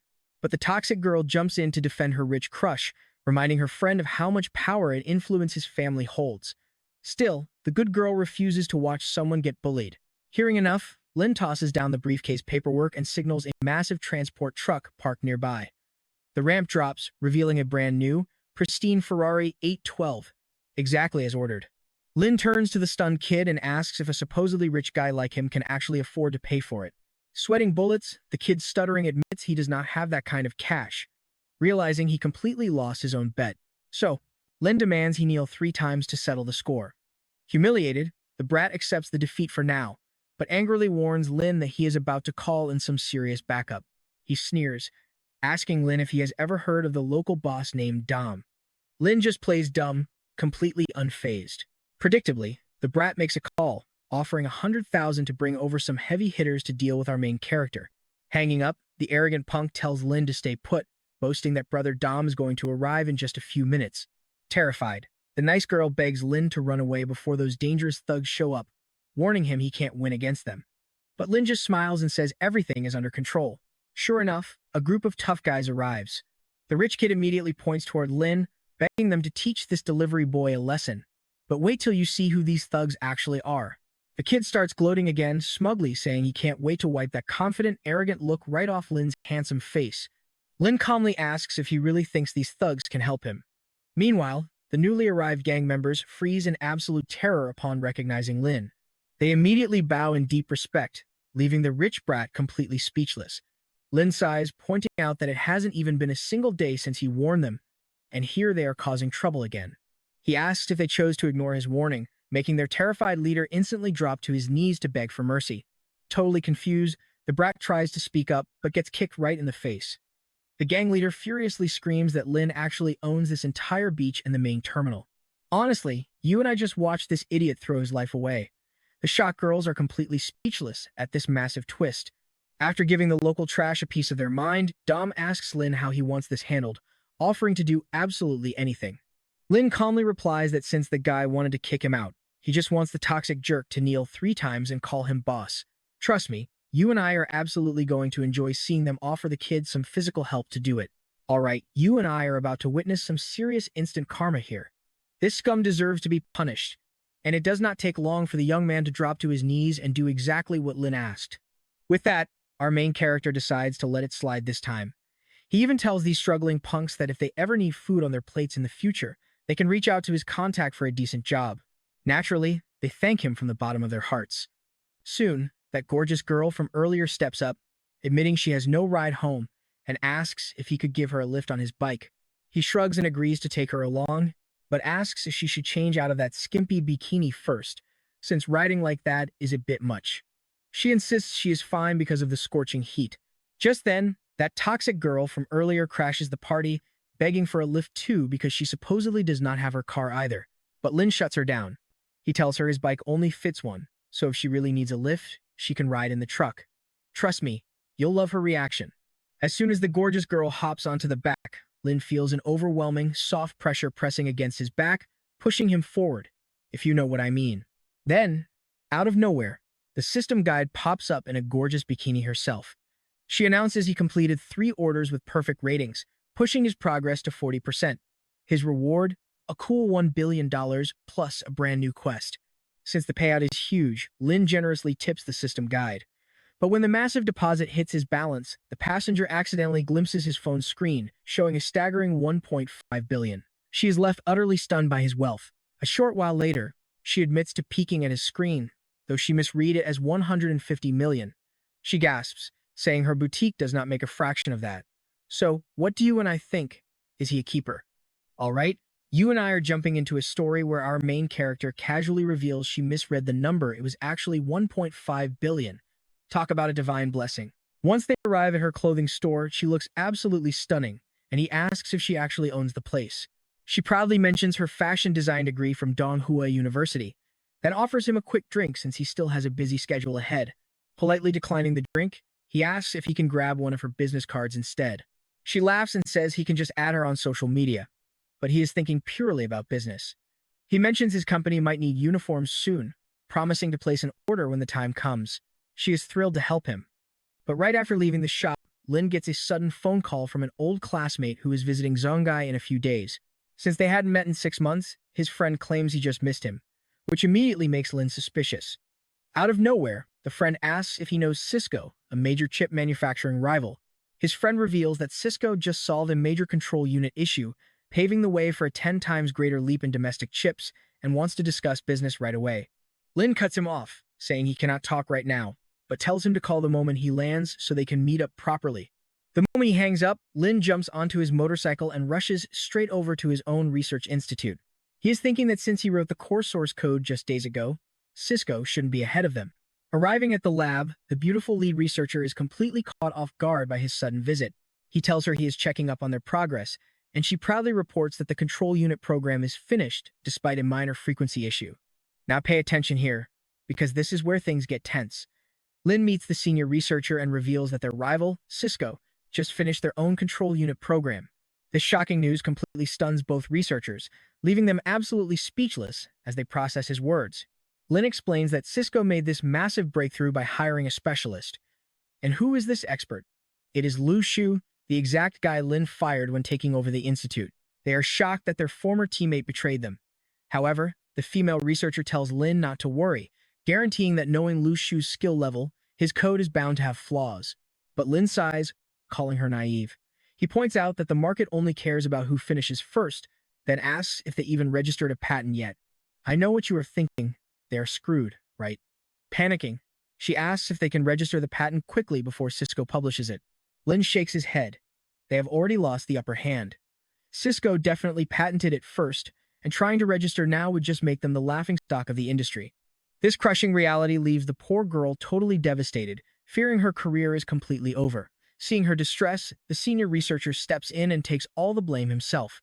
He tells Lin to fire him instead of his colleague, but Lin surprisingly tells them both to calm down. There is no need for firings, especially since he can easily make up for the loss. Still, the old man insists it was their fault for being careless enough to let a rival steal their hard work. But Lin smiles, tells them to get to work, and leaves us with this epic twist: what Cisco stole was only version 1.0. Alright, you and I are jumping right back in as he decides to build a version 10 times better than before. His team promises to back him up all the way. Channeling his inner genius, he dives straight into coding a brand new program, totally blowing his crew away with his skills. It takes over 12 agonizing hours of non-stop work to wrap this thing up, leaving our main character completely drained. Seriously, he joked that if he kept coding like this, he would end up totally bald. Once the dust settles, Lin makes it clear that getting those advanced Dutch lithography machines is their absolute #1 goal now. Hearing this, the old-timer promises to make a few calls and handle the whole situation as fast as possible. When Lin turns his attention to the girl from earlier, she shivers with fear, bracing herself for some sort of brutal punishment. But instead of chewing her out, he simply tasks her with building a revolutionary new mobile system, one that can easily rival Apple's own tech. You and I can feel her determination here. Bursting with pride, she vows to crush this assignment and tells him not to worry, promising to get it done no matter what. With a simple hug, he completely fires up his team to work faster than ever, declaring that they are about to shatter the foreign monopoly on microchips forever. A brand new chapter was starting for them. After encouraging them, the main character heads out, leaving his crew to their research. Both of them are completely blown away by his generosity, genuinely believing their nation has a bright future ahead. Next up, we see Lin rolling in his luxury ride. Some fans argue it is actually a Ferrari, and honestly, I can barely tell the difference, so let's just stick with calling it a Pagani. Suddenly, a new delivery request pops up on his app. Without wasting any time, he hits the gas to make the drop-off, arriving at the destination in record time. Oh great, looks like another headache of a customer. This guy saw a 50% off sign and assumed his order would be dirt cheap, but our main character Lin shuts him down, pointing out that the sale actually ended yesterday. The guy accuses Lin of pocketing extra cash and ripping him off, but Lin pulls out the receipt, proving it was only a few hundred yen. He is not here to play games or cheat anyone. But stick with me here, because his wife steps in to save the day. She tells her husband to stop causing a scene over a couple hundred yen. The husband bids his wife goodbye to head off to his night shift. But as Lin is leaving, this absolute loser barks at him to take out their trash. Seriously, like it is Lin's job. Speaking of duty, Lin tells him straight up that he has absolutely no obligation to do that. The guy loses it and threatens Lin, warning him that he will get a bad review and a major complaint if he does not help. But Lin completely ignores the jerk, telling him to go right ahead. Our self-respecting Sigma male just walks away while the guy keeps whining. Once outside, Lin spots an actual sanitation worker cleaning up the street. He pauses, realizing just how brutal and exhausting that kind of hard work really is. To make matters worse, the young worker is struggling to carry a massive table twice his own size. Seeing him about to collapse, Lin decides to step in and help him out. That is when we find out this kid is actually a fellow delivery driver, just like Lin. Lin asks why he does not just reject these crazy orders, but the kid explains he cannot. One bad review ruins half a day of hard work. He thanks Lin for helping, but our main character gently reminds him that they are comrades in the same line of work. Now watch this, because that annoying jerk from earlier shows up again, demanding to know why Lin is still hanging around. He starts crying about that 5-star review and threatens to report him once more. But our main character could not care less. He has zero interest in taking orders from a pathetic loser like him. This drives the guy absolutely insane. He calls Lin arrogant and smelly, bragging that he is a big-shot sales manager at a chemical company. He even boasts that his car is worth more than Lin's entire life. Lin just asks if he is talking about that cheap A6. But when our main character unlocks his own breathtaking luxury sports car, the guy instantly freezes up.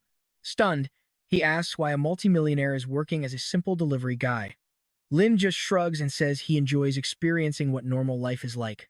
Since the guy bragged about being a chemical sales manager, Lin warns him that treating people like garbage will get him fired very soon, especially since Lin is also a major player in that exact same industry. Realizing he messed with the wrong boss, the arrogant jerk drops straight to his knees. He begs for mercy, swearing he will never look down on anyone ever again. With that drama settled, Lin gets a bizarre new order to deliver some emergency contraceptive pills. The moment he reads the details, he gets a bad feeling that this is going to be another exhausting gig. Still, he heads over to the apartment to finish the job. But when the customer opens the door, he cannot believe his eyes. Standing there is the one girl he absolutely detests. It is his toxic former high school classmate, the very girl who humiliated him recently. She scoffs, asking why he is doing lowly delivery work. Lin just keeps it professional and tells her the final price. She immediately assumes Lin lost all his wealth and was forced to deliver packages to survive. Lin calmly fires back, telling her that whatever he does with his life is honestly none of her business. He just wants her to pay so he can leave. But she is not done yet. Let's pause for a second, because this toxic girl goes way out of her way to humiliate Lin, mocking his skills and calling him a total failure. Then, she literally throws the emergency medicine onto the floor, screaming that she wants a refund. Lin shrugs it off and warns her not to regret it later, since an unwanted baby might be on the way. Being a complete snake with nothing better to do, she pulls out her phone to take photos of him. When Lin asks what she is doing, she proudly declares she's going to expose his pathetic downfall to all of their old classmates. Suddenly, the general manager of the Peninsula Hotel walks in, demanding she take those pills right away. Seeing the general manager, she points at Lin and asks what a lowly delivery guy is doing here. She smugly explains that he is just a bankrupt former classmate who lost all his money. But the general manager completely snaps at her, demanding how she dares to insult Lin. He warns her that if she does not watch her mouth, he will ruin her entire life. Confused, she whimpers, asking why he cares about a broke loser. The manager quickly sets her straight, revealing that Lin is a multimillionaire just experiencing normal life and tells her to stop being so stupid. The manager bows and profusely apologizes to Lin on her behalf. Lin shrugs it off as no big deal, but tells him to keep this toxic woman away from him and reminds him to leave a 5-star review. The moment Lin steps outside, his phone buzzes with that perfect 5-star rating. Back inside, the manager keeps tearing into the toxic girl, furious that her attitude almost ruined his business. Meanwhile, Lin is thrilled with only one day left. He is about to complete his special career mission. Just then, he gets a call from his goddess. She asks if he is free to come over and cook her a delicious meal. Smiling, Lin promises he will be at her place in no time. But she tells him to meet her at the local grocery store instead, since her fridge is completely empty. When he arrives, he sees his gorgeous, angelic girlfriend waiting for him with a bright, beautiful smile. She mentions she wanted to check out this newly opened supermarket, knowing that his diamond membership will get them a massive discount. With that settled, they head inside to start shopping for dinner ingredients. But Lin looks at their cart and asks if they are actually buying real food. When she says yes, he points out the massive pile of sweet cakes and desserts. She pouts, claiming a girl's mood depends entirely on sweets. Lin teases her, asking if her good mood is actually because of him. And let's just say, she gets completely flustered and blushes like crazy. The shopping spree continues, and judging by Lin's exhausted face, he is definitely starting to regret agreeing to tag along on this endless grocery run. And he will have to wait even longer, because she wants to grab some fresh meat. Apparently, she is totally obsessed with that delicious dish he cooked for her the other day. Suddenly, some random older guy approaches them, claiming to be an entertainment talent scout. He asks if she wants to become a famous star, offering his personal phone number and raving about how her stunning looks guarantee instant success in showbiz. But Lin instantly kills the mood. He tells the scout she is not interested, and jokingly suggests he scout the fish vendor nearby instead because she has great energy too. Though looking closely, the fish vendor is definitely not what Lin described. The scout tells Lin to mind his own business, insisting this girl has superstar potential. He brags that top-tier actors can easily pull in over 100 million yen every single year. And that's where we leave it, she teases Lin, saying 100 million a year sounds pretty tempting. Trust me, you and I can see she loved making him jealous. Let us dive into this wild scene where a talent scout tells Lin that if he truly loves his girlfriend, he should let her chase her dreams. Lin just smiles and says, sure, but only in 15 years. The scout is left standing there completely baffled by that bizarre 15-year timeline. To clear the air, our main character casually drops that he has $1.5 billion in his bank account. Because of that, he is reserving her for 15 years, that is, if the scout even wants to wait. Staring at that mountain of zeros in Lin's bank account, the scout starts sweating bullets. He never expected to run into a god-level big shot, so he quickly stammers that they should talk again in 15 years. The guy starts apologizing frantically, admitting he was totally out of his depth. He scurries off, finally leaving our main character and his gorgeous lady with some well-deserved peace and quiet. Our beautiful female lead bursts out laughing, teasingly asking him if he can slide her an advance payment of 100 million right now. He fires back that the deposit is no problem at all. However, he expects to inspect her private concerns tonight, no matter what. Flustered by his bold move, she tries to act cool but warns him he is in for it once they get home. Our main character just smirks, suggesting a marathon of 300 rounds tonight to see if she actually has the stamina to keep up with him. Accepting the challenge, she vows to herself that she won't back down. Once they arrive at her house, he nervously asks if her parents are absolutely 100% out of town. She laughs it off and asks since when he became so incredibly shy. He admits that because he has run into them so often, facing them right now would be incredibly awkward. She teases him about being embarrassed, pointing out that he looks thinner lately, like a gust of wind might blow him away. Plus, she reminds him they still have an unsettled score from that supermarket incident. Hearing that, he boldly suggests they settle it with those 300 rounds, and she is more than ready to make him pay for his crimes. Now pay attention here because I have to skip some spicy details. But let us just say they took a break to eat grapes. He got a chance to be thoroughly served by her, leaving her totally red-faced by his smooth moves. Since he is a master of this game, he does not show a single shred of embarrassment. Before things go further, she mentions that once the foundation is set up, she will secure $10 million in funding. That money will support his new project, and she wants him to meet the foundation heads. She asks if tomorrow at noon works to get all the boring paperwork out of the way quickly. He tells her to set the schedule, but honestly, he is far more excited to begin those 300 rounds he promised. Bright and early the next morning, she reminds him not to miss his big meeting. He reassures her that there is no way he would forget. They head out to work, and by the way, he is casually driving a brand new Ferrari he just bought. Checking his phone, he notices a weird delivery request telling him not to buy anything, but just to head straight to the marked spot. When he arrives, he finds a massive crowd and wonders why this customer summoned so many drivers. It turns out the guy just wants the delivery squad to lift his car because it got hopelessly stuck. This shameless clown is actually live streaming the whole thing, bragging that he hired 6 delivery drivers to pull his car out. He even claims that this is how true wealthy masterminds think. Honestly, this guy is a total loser who will never achieve real success in life. Right on cue, our actual rich main character shows up and asks how acting this ridiculous makes him think like a wealthy man. The jerk barks at our main character to hurry up, saying he is the last one they need. He promises that if they free his car, he will leave them a generous 5-star review. But Lin points out they need way more people because 6 guys cannot lift this heavy car. The annoying pest snaps back, asking if they even lift weights, accusing Lin of just being lazy. Fed up with this clown's attitude, Lin decides he is done. He turns to walk away, realizing this is a total waste of time and a massive headache. The jerk sneers that with that lazy attitude, Lin will still be a delivery boy in 10 years. But just then, a thunderous sports car engine roars nearby, and the annoying influencer freezes in pure awe at the sleek Ferrari parked right in front of him. He tells the other delivery guys that the driver of that Ferrari is someone with a real rich mindset, claiming that he will be in that exact same position very soon. You and I both know what is coming next, right? He's feeling pretty smug until he realizes our main character owns that car. The look of absolute regret on his face is priceless. Lin asks the fake influencer if he is surprised to see him again. He warns him that pretending to know how rich people think will never actually make him rich, telling him to drop the pathetic act and stop playing pretend. Suddenly, the guy notices his live stream chat going completely wild with hate. Just like Lin predicted, his fake life ruins him in a matter of seconds as everyone realizes he is a total fraud. Later, Lin meets up with his beautiful lady, asking where the Foundation members are since it is already noon and there is no sign of them. With a sweet, angelic smile, she tells him to just turn around. When he does, he finds himself standing right in front of a fully prepped kitchen, with ingredients waiting for him to cook. Seeing the setup, he reminds his gorgeous girl that he literally just cooked her dinner last night, asking if she now expects him to be her personal lunch chef too.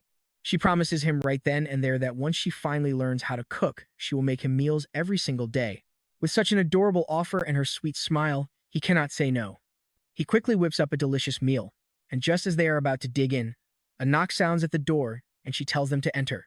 In walks a girl named Hiyuan Wan, who warmly calls our leading lady her big sister, accompanied by Chihao. The lady is surprised, asking why they arrived so early since their meeting was scheduled for 2 p.m. But the young girl explains that she simply did not want to keep her new boss waiting. Yuan then points out that her sister found an incredibly handsome chef to learn from. Our female lead asks if he really looks like a chef, and Yuan giggles, saying he is way too good-looking to be one. She asks if he is actually her new secretary instead. Just as she is about to expose his true identity, our main character shoots her a quick wink, signaling her to keep his secret for just a bit longer. Yuan tells her sister there is no need to explain, eager to introduce a young man named Zhou, whom she met during a study exchange program in America. She brags that this young man has incredible business talent. As our leading lady greets him, she asks if they have eaten yet, offering to let them join their freshly cooked lunch. Unable to resist such a delicious offer, they sit down and quickly clean their plates. Yuan happily mentions that Lin's cooking is so amazing she stuffed herself in no time. The young man is also highly impressed, admitting he never expected a simple secretary to know the chip industry so well, calling Lin a truly brilliant mind. Yuan suddenly points out that it is already 3 p.m., and her new boss still has not shown up yet, grumbling that he apparently has absolutely no sense of time. Hearing this, our female lead lets out a quiet cough, revealing that their new boss has actually been sitting right there this whole time. Yuan is left utterly confused by the news. Finally, she formally introduces our main character as the actual founder of the Lin Foundation. And trust me, you and I can see the total shock on their faces. They had no clue he was the legend they were waiting for. Alright, you and I are diving right back into this story. Yuna starts apologizing for calling our main character a mere cook earlier. But he tells her it's fine. Now that they're being real with him, they can ask him absolutely anything they want.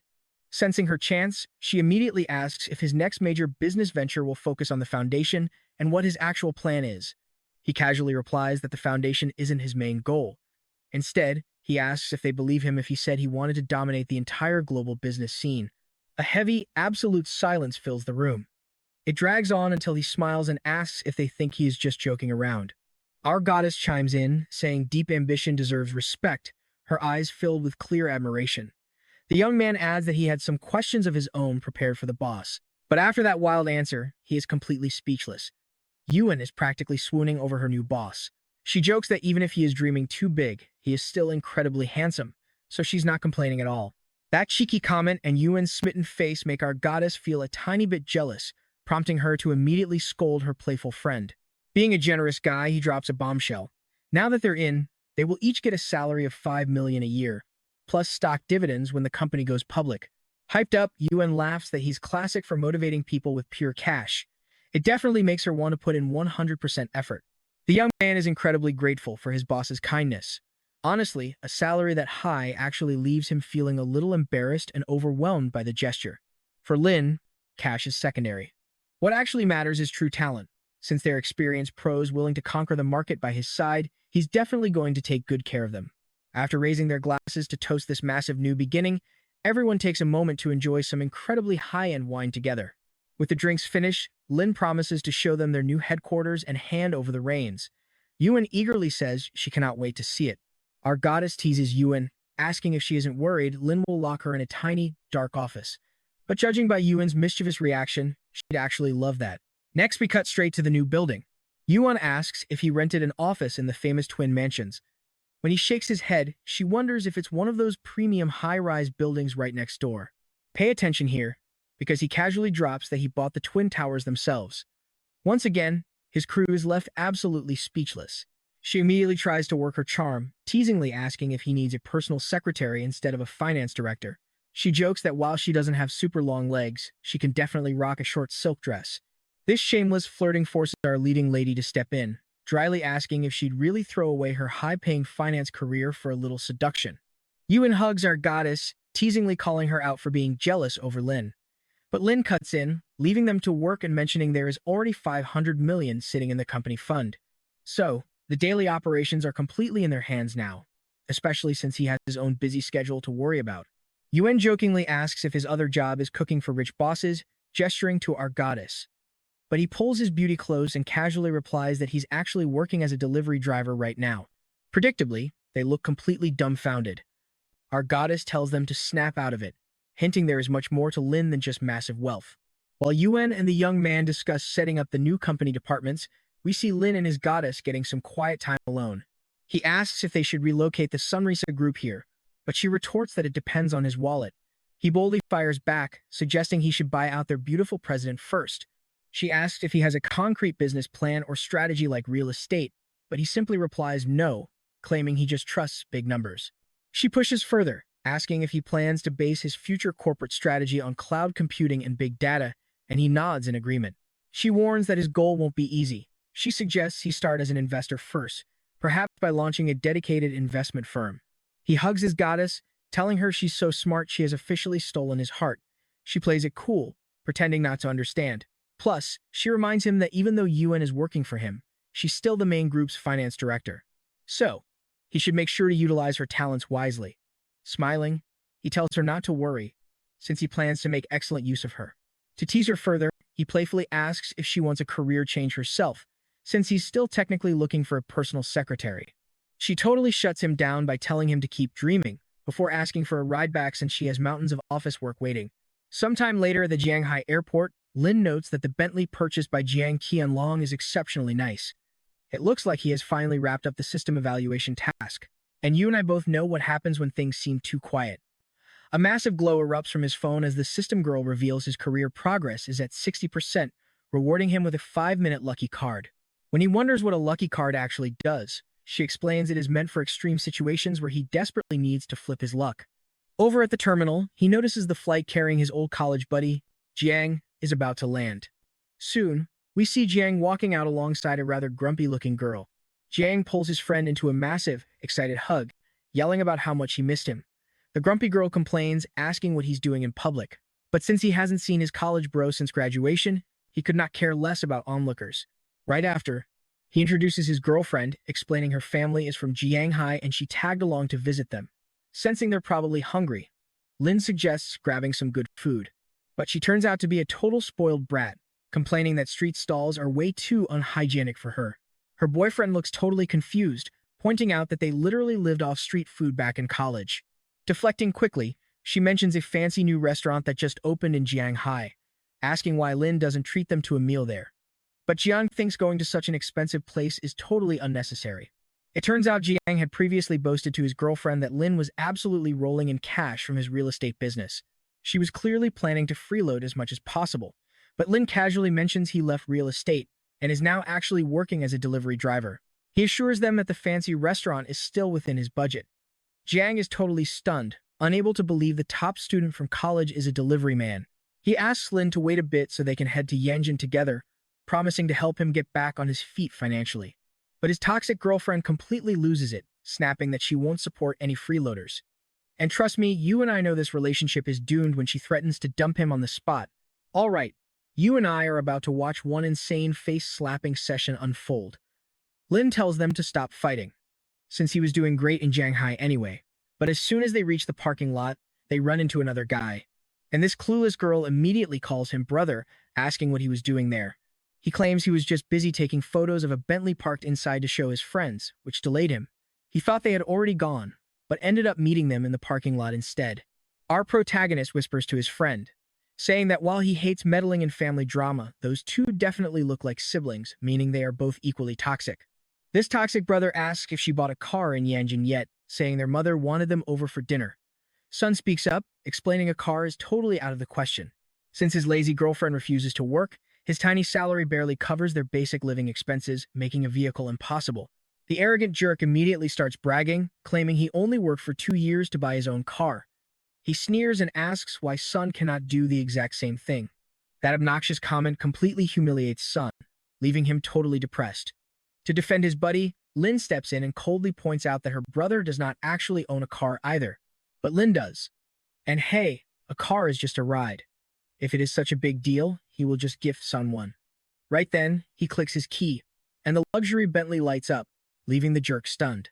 A shocked Sun asks if this insane ride actually belongs to him, and Lin simply replies with a proud yes. The toxic gold digger immediately demands to know how Sun could possibly afford a luxury car when he is supposedly just a delivery guy. Honestly, Sun has absolutely no idea how this is happening either. She quickly changes her tune, playing sweet and suggesting they skip eating at home to grab dinner together instead. But Lin shuts her down, saying they are just heading to a cheap street stall, which she would definitely hate. Now pay attention to this absolute leech. Her brother chimes in, suggesting Lin invite all of them for dinner so they can become good friends. Talk about having zero shame. This absolute snake of a girlfriend turns around and blames her boyfriend.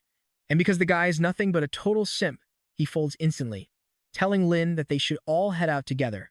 After a brief pause, Lin tells everyone to get in. But the moment they approach the vehicle, it becomes crystal clear that this girl's brother is completely shameless.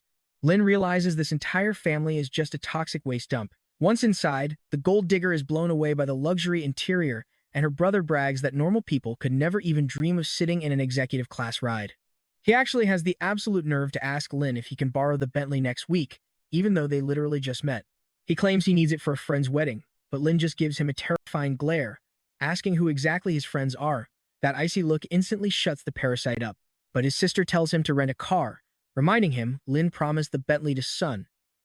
Then, she drops an ultimatum on her boyfriend. If he does not accept the car, she will dump him. The level of manipulation here is unreal. He immediately shuts his mouth. Guys like him are destined to suffer, and his fate will be no different. After a short drive, they finally arrive at the Shanghai food court. Walking in, Lin fondly reminds his buddy of how they used to eat here constantly during their school days. Sun replies that memories like that are something he could never possibly forget. The simp eagerly tells his girlfriend to order whatever she wants, but she rolls her eyes, complaining that she hates cheap street food. While she plays her annoying games, Lin finishes ordering. Soon, the two friends are sharing drinks, and Sun warmly thanks Lin for everything. They have so much catching up to do. Lin suggests they head to his place to talk properly, but Sun waves it off. He says it is not necessary since his company is fully reimbursing his hotel stay. The greedy girlfriend suddenly jumps in, saying Sun should definitely stay at Lin's place while she and her brother go home. That way, they can pocket the hotel reimbursement cash. But Sun refuses, saying that is wrong. Plus, he is worried about intruding, especially since Lin might have a girlfriend living with him. Lin laughs, explaining he dumped that toxic girl ages ago and lives completely alone. So, once they get back, they are definitely having a second round of drinks. Suddenly, a driver pulls up, asking if Lin called for a ride to the Kyushu Pavilion. And yeah, I know what you're thinking. Kyushu Pavilion? That is the most elite, ultra-rich luxury district in Shanghai, and those toxic siblings immediately start scheming. During the ride, the leech whispers to his sister that she needs to wiggle her way into that luxury mansion, no matter what. And trust me, this snake already has a plan brewing. When they get back to the Bentley, the shameless brother literally steals the driver's seat, forcing the rest of the group into the back while Lin is left standing outside. Lin looks at them, completely dumbfounded, and asks where exactly the actual owner of the car is supposed to sit. Then, he asks the manipulative girl if she is actually staying with Sun tonight. He points out she claims she was going to her family's house, but clearly changed her mind. She lies straight to his face, claiming she just wants to look after her tipsy boyfriend. What a joke. In reality, she just wants to hook claws into our multi-millionaire protagonist. She asks her boyfriend if he wants her company, but the poor guy is so clueless. All he can do is nervously look at his boss, our protagonist, for permission. Ultimately, Lin just lets them tag along. Pulling up, the gold digger is speechless at the massive Kyushu Pavilion, while Sun mutters that this place must have cost an absolute fortune. With peak humility, Lin casually tells them it was not even that expensive, only costing around 1 billion. Yep, nothing says humble like casually dropping $1 billion price tag. The toxic duo is absolutely floored by that insane number. Right on cue, the estate's general manager shows up to formally welcome his billionaire boss home. He mentions that fresh barbecue supplies just arrived, which he will have delivered immediately. Lin happily hugs his old classmate, excited to finally fire up the grill together after all these years. Now that they are sobering up, it is time for round 2. And let's be real, Sun is definitely not turning down a party in a literal palace. Sun heads out to grab the wine first, and the moment he leaves, the Viper strikes. She immediately grills her boyfriend, demanding to know if Lin is some secret billionaire. He admits he is just as shocked, having no clue Lin was this wealthy since he acted like a completely normal guy back in college. This absolute leech wastes zero time, insisting that Sun needs to cling to Lin forever. She aggressively demands that since Lin offered him a luxury car, he has to accept it no matter what. But Sun proves he is a real friend, making us respect him even more. He looks at this worthless girl and flatly refuses, saying he could never accept such an insanely expensive gift. Besides, Lin is his boss, not his father. He is not obligated to coddle him. That brutal truth is more than enough to put this toxic girl right back in her place. But this snake does not quit. Realizing her boyfriend is too weak to use Lin, she decides to take matters into her own hands, plotting to make Lin fall head over heels for her. While they enjoy the barbecue, this venomous girl claims she needs to use the restroom. Trust me, you and I are about to witness some massive drama unfold next. Alright, you and I are about to watch our main character deal with a total snake. While he is picking out some fine wine, this treacherous girl approaches him for a chat. She claims she just wants to grab some tea. But jokes aside, she points out that our main character is currently single. He immediately knows this gold digger is plotting something shady, likely trying to trap him or steal his cash. Having dealt with toxic people like her before, he is fully prepared. It is time to shut this absolute trash of a human being up for good, and he knows exactly how to do it. He pulls out a picture of his girlfriend, who is easily the most stunning girl we have seen in this series so far. To rub it in, he mentions she is the president of the Sunrisa Group, worth $1 billion. He asks this literal viper if she still thinks she stands a chance. Instead of backing down, she goes all in and asks if he misses having a side piece, claiming she fell in love at first sight. Clearly, this delusional girl does not realize how pathetic she looks, trying to make such a desperate move on him. But stick with me, because this is where things get even worse. Our main character is keeping his cool, knowing this is a direct trap designed to ruin him if he slips up. Looking her dead in the eye, he tells this snake that her body is nothing but a rotten piece of meat. He tells her to save her pathetic efforts. The snake is left speechless and utterly humiliated, especially when he adds that she absolutely disgusts him to his very core. He points out that a trashy woman like her does not deserve to be Jang Soong's friend. He points to the service door behind her and tells her to get lost. Now, that is a real brother. The toxic girl warns him not to push it, or he will regret it. But a wealthy guy like him has absolutely nothing to regret, especially since this gold digger is nothing compared to him. Realizing she has lost the argument completely, she starts screaming at the top of her lungs, calling him a pervert. Hearing the commotion, our main character's friend comes running straight to the scene. The moment her boyfriend arrives, she cries that she just went to the bathroom and Lin tried to take advantage of her. She might be completely worthless, but this toxic snake sure knows how to play the victim and put on a show. But the boyfriend knows his brother too well. He immediately declares that it is absolutely impossible because Lin is simply not that kind of guy. He suggests there must be some massive misunderstanding, but the girl snaps back, asking whose side he is on. Honestly, she just wants a spineless simp who will throw away his own dignity to protect her lies. You and I both know she is completely delusional when she demands $1 billion for this, but her boyfriend finally snaps, telling her she has crossed the line. Lin mocks her, asking if she has diamonds hidden in her pockets and who she even thinks she is to demand that kind of cash. This girl is practically begging for a massive reality check. She even warns him to watch his mouth, threatening to expose him online and ruin his entire life. But Lin just smiles like an absolute boss, pointing out that he never even touched her. He calmly asks if she really thinks a massive mansion like this does not have security cameras. Panicking, the toxic girl begs her boyfriend to back her up. But having realized her true colors, he simply turns his back on this disgraceful snake. She desperately asks if he still loves her, but he coldly replies that she did something absolutely disgusting, yet still has the nerve to talk to him. Lin gestures to the door, telling her to get lost while he is still in a decent mood. Completely humiliated and dumped on the spot, the fake girl runs away crying with absolutely nothing left.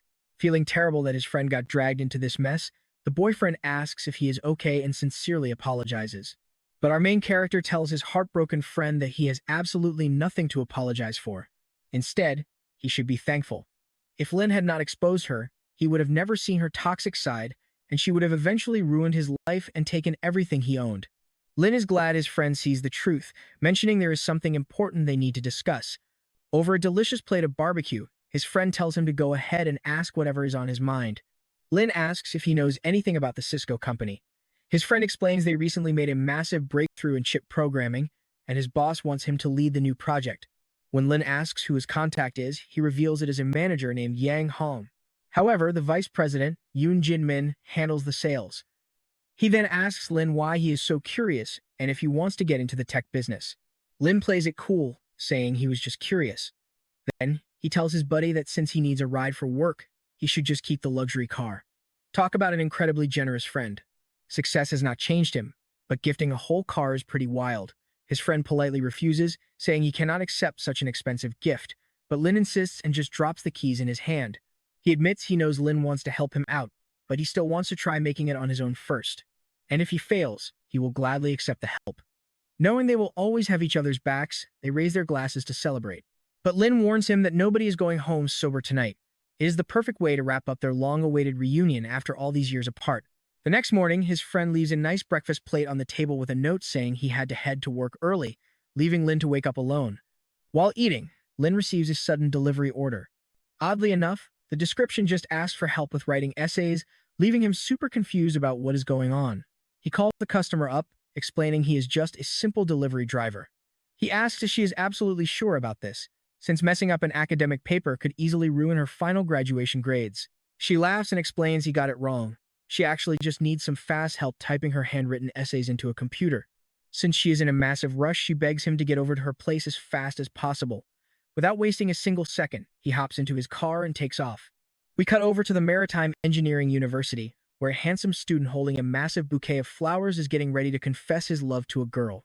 The girl, Jing Xiao, finally arrives.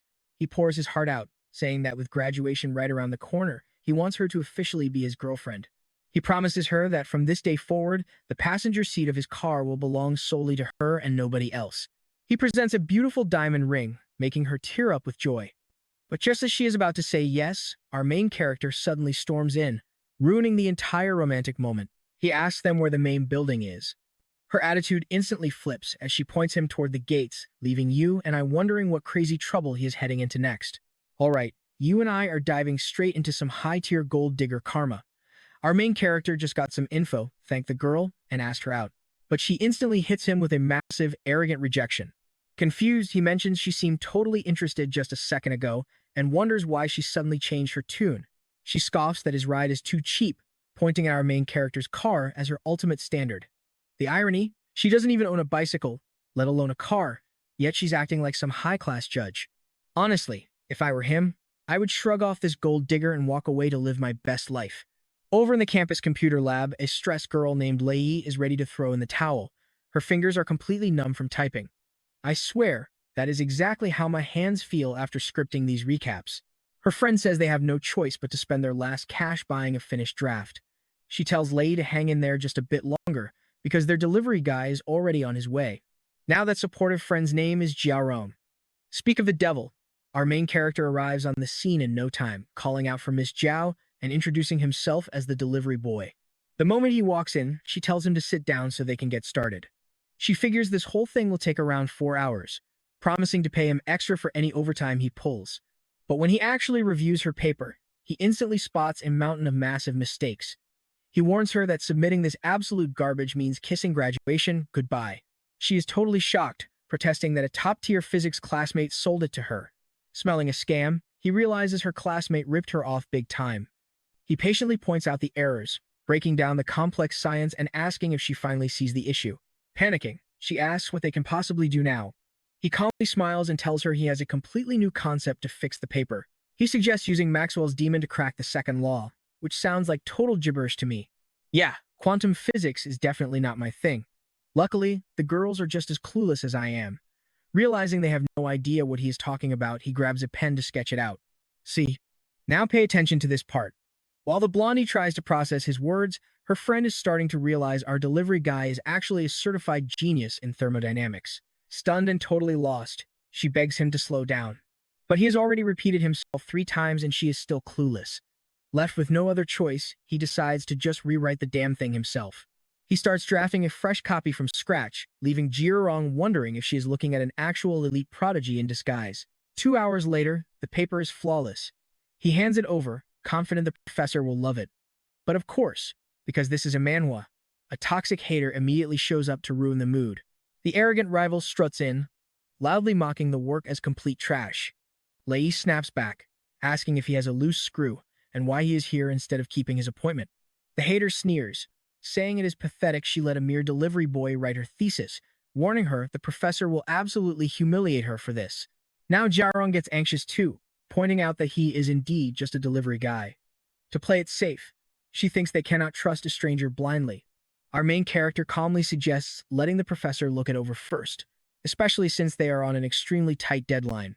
Agreeing, the blonde girl heads straight to the faculty lounge, nervously asking her advisor if he can grade the final paper. Since she is incredibly late with her submission, the grumpy professor asks if she even cares about graduating. Bowing, she apologizes and explains she wanted the research to be absolutely perfect. But the moment the old man reads the first few pages, his eyes widen in shock. He looks up and asks if she actually wrote this. You and I both know she didn't write it, but she claims she did anyway. Of course, the professor immediately sees right through her, knowing this level of brilliance is way beyond her skills.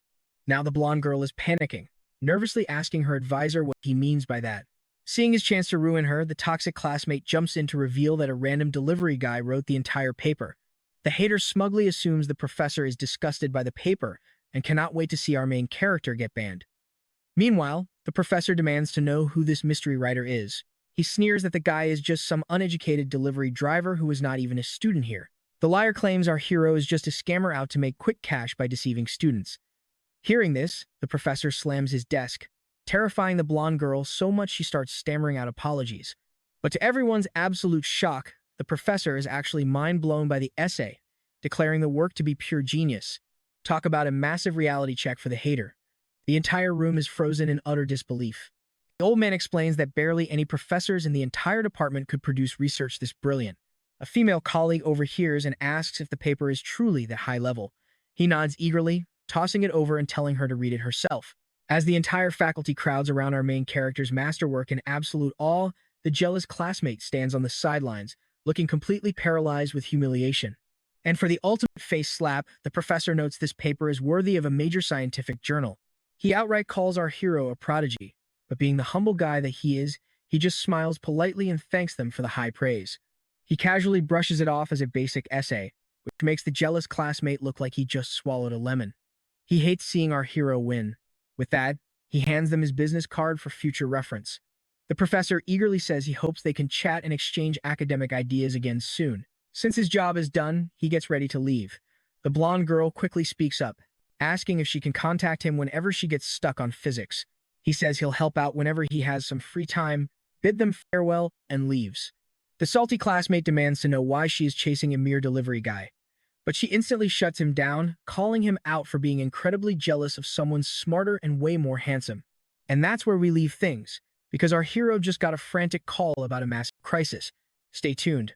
Alright, you and I are diving into a massive corporate betrayal, starting with some really bad news about their contract.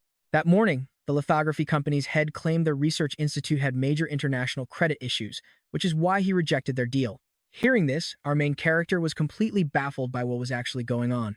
The caller warns him that someone is clearly trying to sabotage their contract from behind the scenes. Naturally, he instantly realizes that nobody other than Cisco would pull a dirty trick like this. So, he decides to put the lithography machine issue on hold for now, since it will take some time before he can actually drive over to his partner's place. In the meantime, she needs to assist the development team with the new system. As he drives, he realizes he is definitely not the only player in town who understands the power of microchips. There is still so much ground to cover. But the moment he pulls up to the Kyushu Pavilion, a bizarre new delivery order pops up on his phone, and it does not even state what he is supposed to pick up. He dials the customer to get some details, only for a demanding voice to snap that he is picking up a massive bookshelf, and that he needs to hurry the hell up. Honestly, some people just have zero respect for others, and this guy is no exception. Our main character tries to explain that a giant bookshelf will not fit on a scooter, and that they should probably rent a proper moving van instead. But the caller refuses, arguing that he is only paying $100, while the van costs at least $200. He threatens to file a devastating complaint if our guy does not do it himself. The moment they hang up, a sudden system notification flashes across his screen. Out of nowhere, the app informs him that his delivery status has been temporarily suspended due to his recent job performance. He is ordered to report to a training center at 9 in the morning tomorrow to undergo retraining and pass an evaluation before he can get back on the road. He is completely speechless. This is the second time they have pulled this kind of nonsense on him, and both times it was for absolutely no valid reason at all. Right after, his buddy shows up to ask how the meeting went with the business partner. It turns out, after looking over their options, the partner agreed to sign the contract first, but the physical shipment is going to be delayed. Now pay attention, because here is where things get crazy. Cisco is already trying to hijack the patent, aiming to brand our main character as a fake copycat the moment they launch version 1.0 of their program. Next, he asks his friend if he even knows the eye-popping value of the order and when that second batch is supposed to ship. His buddy replies that it is worth a massive $130 million, with a 3-month delivery window. Our main character smiles. 3 months is plenty of time to launch his counterattack. Changing the subject, he asks his friend if he is hungry and wants to grab a bite to eat on the way. The guy says he is fine, but there is actually something else he wants to borrow. Assuming he wants the car keys, our main character points them out and lets him know there is a luxury sports car waiting for him down in the garage. But to his utter surprise, his buddy is actually eyeing the PlayStation 5 sitting in the office, asking if he can take that home to play instead. Amused by his lack of interest in luxury, he tells him to go ahead, but wonders why he wouldn't want to cruise in a supercar and go on a double date. The guy quickly declines, saying he would much rather stay inside and play video games, probably because his last relationship left him severely traumatized by romance. Just then, the scene shifts over to our main character's building. We see their team setting things up so they can finally launch their operations. The girl happily thanks him for buying them such a delicious spread of food, while he asks where the other guy is so they can finally get this strategy meeting started. She points out that he is already upstairs in his private office, meaning they can head up right now to discuss their plans. Once they gather inside, the assistant asks what their next move is. Our main character smiles and drops a wild request he needs them to pose as wealthy high-end buyers to deal with Cisco directly. Specifically, they are going to order 1 billion microchips. The girl is totally lost, asking why on earth they need a disguise for a standard purchase. Our main character explains with a smirk that they have absolutely zero intention of actually buying those chips. This entire massive deal is going to be a complete sham. You and I both know he was not going to take that lying down. He tells her Cisco did not just offend him, they basically climbed onto his head and completely humiliated him. Hearing this, she gets fired up, declaring that they cannot let those jerks get away with it. But her partner plays devil's advocate, warning that a massive deal like this will force Cisco to thoroughly audit their company's reputation and financial history. If they just try to hide behind some random front company, they will get caught immediately. That is when our main character remembers he owns a major conglomerate that is perfect for the job. His partner agrees that this massive firm is ideal, but wonders why they would ever agree to help. He nonchalantly reveals that he actually owns 20% of their shares, making a quick executive deal between their firms absolutely effortless. The two of them are left completely stunned by this casual flex. After a moment, the girl jokingly admits that she really wishes her insanely rich boss would just adopt her already. He hands over his black card and his spare house keys, instructing them to head over to his place to pick out a much more impressive ride. After all, you cannot close $1 billion deal arriving in a cheap car. Realizing she has no idea where he lives, she asks for his address. He calmly tells her it is over at the Kyushu Pavilion, which happens to be the single most expensive elite estate in the entire city. Dazed by his extreme wealth, they beg him to head out first because they desperately need a moment to process all of this insane news. A bit later, our main character arrives at the corporate building, finding a massive crowd of drivers gathered for the mandatory retraining. An assistant from the operations department steps up, telling the crowd that it is time for their evaluation. She guides them up to the training hall, where everyone takes their seats in a highly tense atmosphere. She introduces the operations director, who will be running the class. Spotting our casual-looking main character sitting there without a uniform, the director mockingly asks if he dressed up for a beauty pageant instead. Our guy fires back that if this actually were a beauty pageant, he would have dressed much better, and that the director would not stand a single chance against him anyway. A hostile staff member snaps at him immediately, warning him to watch his tone and stop showing such blatant disrespect. The director then declares that everyone must pay a fee of 3,000 won and sit through 3 hours of reflection before their delivery accounts can be unlocked. The room instantly erupts into angry whispers as several drivers protest this unfair charge. The corrupt director sneers at them, telling them to pay up right now, or anyone who has an issue with it can get out immediately. One outraged young driver speaks up, calling their demands completely ridiculous, but the smug director shuts him down, claiming they are merely following company policy, and that if he cannot afford to pay, he can leave. Fed up, our guy decides to do exactly that, declaring he does not care about this pathetic job anyway. Before walking out, he drops a bombshell. He recorded their entire extortion scheme on his phone and is posting it online for the whole world to see. It is a brilliant play, leaving both of those greedy scammers completely paralyzed in shock. Trust me, you are going to want to see how this unravels in the next episode.